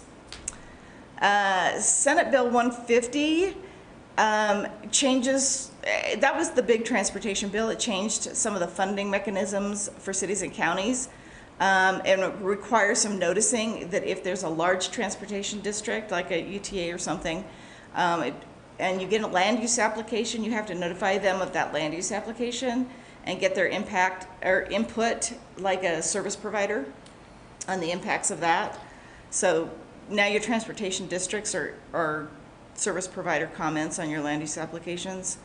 Senate Bill 169 amends the definition of a transportation utility fee, which most of us don't deal with, but last but not least, Senate Bill 224. This is the bill that basically codifies the Okerlund and Butler dedication by public use road cases. So if for those road wonks that have to deal with public roads, this Utah statute says if it's been used by the public for 10 years or more, then it's dedicated by use to the public. But if the owner interrupts that use, like the BYU rule, they blocked off their road one day a year, Christmas Day, so that you can't do it, and that way it never gets dedicated to the public and it remains a private road. There were a couple of Supreme Court decisions maybe 8 years ago. The Okerlund case and the Butler case, one was Wasatch County, and I don't remember the other one. Anyway, basically it talks about the public has to be able to use it when they want to use it. In other words, so if you block the road and the public doesn't know it's ever blocked because when they want to use it, it's always opened, it's still dedicated. So if you're going to block it, you got to make sure everybody knows it's blocked and that anybody wanting to use the road, it gets blocked, and how you do that. Anyway, it took those two cases, codified it. It is now part of the Highway Transportation Code in Title 72, and that's the one it is. Transition to me, but keep talking. Oh. No, that was it. That's really the end of my civil update. I tried to go really fast and hopefully make it not too boring for prosecutors. Well, I told Jamie with the number of civil bills were this year, we figured that she would need to take the full hour, so, no, which is fine. You didn't know how fast I talked. Well, no, I did, but I guess we just didn't really think that, we just thought there would be more. We loved how you did your ABCs and condensed so many. That was great. So, all right, thanks, Jamie. I'll clap for her. Yay! Steve Garside, Mel, and I are all clapping for Jamie. Okay. Thank you very much. Thanks, Jamie. Appreciate it. Okay, so what I'm going to do, folks, is I am going to give you the closing remarks now, but then you'll come back after lunch for your ethics. So let me just go ahead and run through my slides. Now, these are, I just barely finished putting these together, so there's nothing for you to download. If you want a copy of this, just reach out to me. I wanted to start, first of all, letting you know about some training announcements. COVID's obviously had an effect on our training calendar this year. And so our DV boot camp that we had scheduled in last month, I guess it's May now, in March, that we've had to reschedule that. And so the new dates that we have are January 22nd through 20 to 22. We're going back to Springdale. We were able to reschedule the contract and get a pretty good negotiated rate down there. So DV boot camp, hopefully a third time is a charm, because we have rescheduled this twice before. For those prosecutors who attend the regional legislative updates, or if you have your law enforcement officers that are asking about it, we were supposed to start next week. But again, with COVID, we are rescheduling those, and Maryland is working on getting the new schedule out to law enforcement agencies. We do post that schedule on our webpage, so you know, if you've got a question about that, you can go and find it there. And then for the prosecutor assistants that attend the UPAA conference, hopefully your board has gotten the word out to you. If not, I'm sorry to be the bearer of bad news, but your board has decided to cancel this year's conference, which was going to be in June of this year, when it normally is. And so it's just being rescheduled for next year. Same agenda, everything, they're just bumping it a year. What has not changed is we will be holding basic prosecutor course August 16th through the 21st in Logan as normal. We have already heard that there are some jurisdictions that they already know that their budget is not going to allow to send new prosecutors to basic. We understand that, but we're going to go forward even if it's with a smaller group. It'll still be a great course. Fall conference is still on the schedule, September 23rd to the 25th in Vernal. We're hoping to duplicate as much as we can the really awesome experience we had a couple years ago when we were there. Same conference center, same hotels that we'll be staying at. Civil conference scheduled for October 21st to the 23rd in Kanab. We're excited to be going down there. It's a brand new conference center. I don't think it's a year old, so we're looking forward to that. And then UMPA is still scheduled for November 4th through the 6th. For the folks that attend that, Maryland was able to negotiate an awesome deal with this brand new 5-diamond, 5-star Hilton boutique hotel called the Hoodoo. So these conferences have not changed. We understand that we may not see as many people as we wanted to, but that has not changed. So when it was suggested that I wrap up the conference, it was the discussion was talk about the labels that we as prosecutors wear. And because I like characters from the DC and the Marvel universe, I put them both up there. So, you know, hopefully catching everybody. My boys have preferences one over the other, and we have lively discussions over who's better at the Sunday dinner table, but be that as it may, you're equally represented. And so the labels that we wear, the things that we like to consider ourselves as the gatekeepers of the criminal justice system. I like to see ourselves as the knights in shining armor. We're advocates, ministers of justice, and we're educators. And with education, I just want to let you guys know, in case you didn't know, this year is the 100th anniversary of the 19th Amendment, which is the women's right to vote, and it's the ABA's Law Day theme. So this is a great opportunity as prosecutors to, you know, get out and let the community know about 100-year anniversary of the women's right to vote. But we like to see ourselves in a good light, and the reason that I'm sharing all this with you, I'll get to in just a minute. But when I went out on the web and to see what nicknames prosecutors have, or are we the good guys, and I came up with this, or I got a hit, and the references there. It's the Politics Forum. It's kind of, well, you'll get a flavor of who they are when I read this to you. So this author wrote, defense attorneys who are willing to be mouthpieces for pay for any dastardly defendant and egregious evildoer are often maligned as whores. His word, not mine. There's a popular perception of lawyers who take on the role of being the courtroom champions as crooks and creeps, as scumbag sellouts. But are prosecutors really any better? Are they really the people's knights in shining white armor? Are they justice-loving, morally right-minded advocates for guiltless victims, while criminal defense lawyers are all mercenary shysters? Not quite, I'm sorry to say. Prosecutors are themselves prostitutes to the public's desire for retribution. and whores to their role in the system, which is to seek punishment and enforce the legal power of the state. Zealous prosecutors sell out their intellectual honesty, their integrity, and their sense of mercy and compassion to their ruthlessly professional commitment to punitively locking up people for the system. And he concludes, in other words, his soul or her soul, having been deeded over to his or her function for Big Brother, a prosecutor will routinely do whatever it takes, technically within the law, and sometimes a wee bit over the line of the law, to send some poor schmuck to prison. A prosecutor's draconian MO is to peg someone as the bad guy and then proceed on his moral high horse with self-serving tunnel vision to secure his conviction to get a win. Now, obviously, this is an extreme point of view, and none of us, hopefully, engage in any of these practices, and certainly we don't see ourselves this way, but the fact remains is that we are under attack. We're accused of prosecutorial misconduct. We're accused of being unethical, as this picture says, hiding evidence, withholding evidence, that we're biased and that we're prejudicial. And so what the training committee did last fall is we decided that we wanted 2020 to be the year where we were going to battle bias. And we were hoping that the spring conference, that yesterday and today was going to be the introduction to that theme.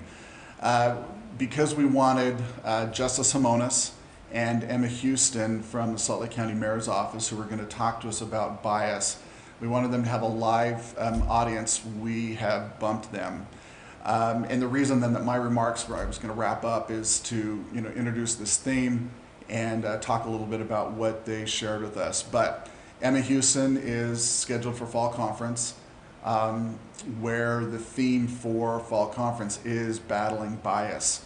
We're going to have a number, in fact, the majority of the presenters are going to be talking about different bias that it's either perceived that we have, or the implicit bias that some of us have, unconscious bias. We're going to address all of those topics, because the training committee, what they wanted is for us to get the word out to the community, to the legislature, to each other, that we are above these negative, pejorative terms that the public is throwing against us. And so one thing that we have done, the Prosecution Council, SWAP, Statewide Association of Prosecutors, Utah County District Attorneys Association, in conjunction with the Attorney General's office, is we put together a committee and we've come up with the best practices, policies for prosecutors in the state of Utah. Held a press conference up at the Capitol right at the beginning of the legislative session, and it's not mandatory. Your office does not have to adopt these policies, but like I said, a working group of all of these agencies, of these organizations that represent you, we got together and have worked on these. Jeff Buman, who y'all know was here yesterday, is working on this. We're continuing to build upon it. If you have not seen these policies and practices and you want to, they're on SWAP's webpage. I believe they're on ours. If you can't find them, shoot me an email and I will get them out. And so this is just a screenshot of that the first page, and it covers quite a number of things. As I said, our focus for this year is battling bias. I sent out, and hopefully you all had a chance to look at it, Monday I think it was, and I appreciate Trish Cassell for forwarding this article to me. It was from University of Utah, Professor Shima, gosh, I'm going to write her name down. Professor from the U, a couple of professors from the University of Arizona and Penn State. They did this article, did a study. And what they found out is that racial and socioeconomic disparities, while they are in the criminal justice system, are not primarily the result of implicit bias by prosecutors, which is good news, because that's something that we're getting slammed on is when you look across the country, you look at incarceration rates, who it is that's being incarcerated. And there are those out there that are saying that we as prosecutors are deliberately attacking, going after, sentencing unduly harshly certain segments of the population. In this study that was just published the first part of this year, maybe it was in December, but just within the last couple months, is showing that no, prosecutors are not implicitly biased, or at least the perceived implicit bias is not necessarily the cause for these perceived disparities. So I thought that was terrific.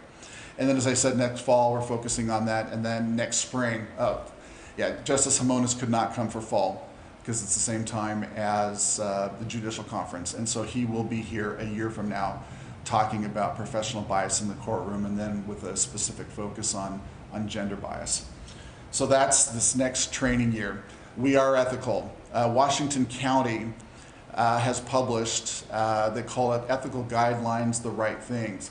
And this is similar to what the New York District Attorneys Association has published. And some of you may have seen that. Theirs is called Do the Right Thing. It's ethical guidelines. They said we have a best practices committee that is working to get the word out, to educate the public, to establish some policies, adopt some policies and guidelines. Obviously, individual offices, you guys are ethical yourselves. You've got policies, practices, procedures, and certainly our own personal behavior shows that we are ethical. The problem is we don't do a good job of educating the public. We have these ethical rules and professional rules of responsibility that we're bound by, about what we can share with the public, what we can talk about cases. But there are a lot of opportunities that we can take advantage of to get the word out. Press releases about good things that we're doing, policies and procedures that we adopt. The association that I belong to, the National Association of Prosecutor Coordinators, they encourage their attorneys, or their attorneys have really good programs to get the word out. And so I'm going to try and do a better job to share with you all, with your offices, with the electeds, on ways to get the word out. So we just need to do a better job to counteract this perception that we are no longer the knights in shining armor, because we can be. So that is my wrap up, despite the fact that we still have our presentations beginning at 1. And so let me just explain those so we can go right into that, and then we will break for lunch. We have started doing at many of our conferences, TED Talks. We all know, that TED Talks are the technical educational, what is a D? I just drew a mind blank. Steve and I are looking at each other. Okay, we know what TED Talks are, that it focuses on that industry. And so we've been doing it, and we've been calling them TED Talks, but they're not really technical, educational, and whatever D stands for. So the training committee, they decided that we're calling them BIT Talks. And as you can see on the agenda, it's brief, incisive training. And so that's what our ethics block of instruction is going to be, beginning at 1 o'clock, is BIT Talks on those 4 areas that are outlined on the agenda. So with that, we will break for lunch. We will begin again at 1 o'clock with Ivy, Blair, Jake, and Susan. All right, enjoy lunch.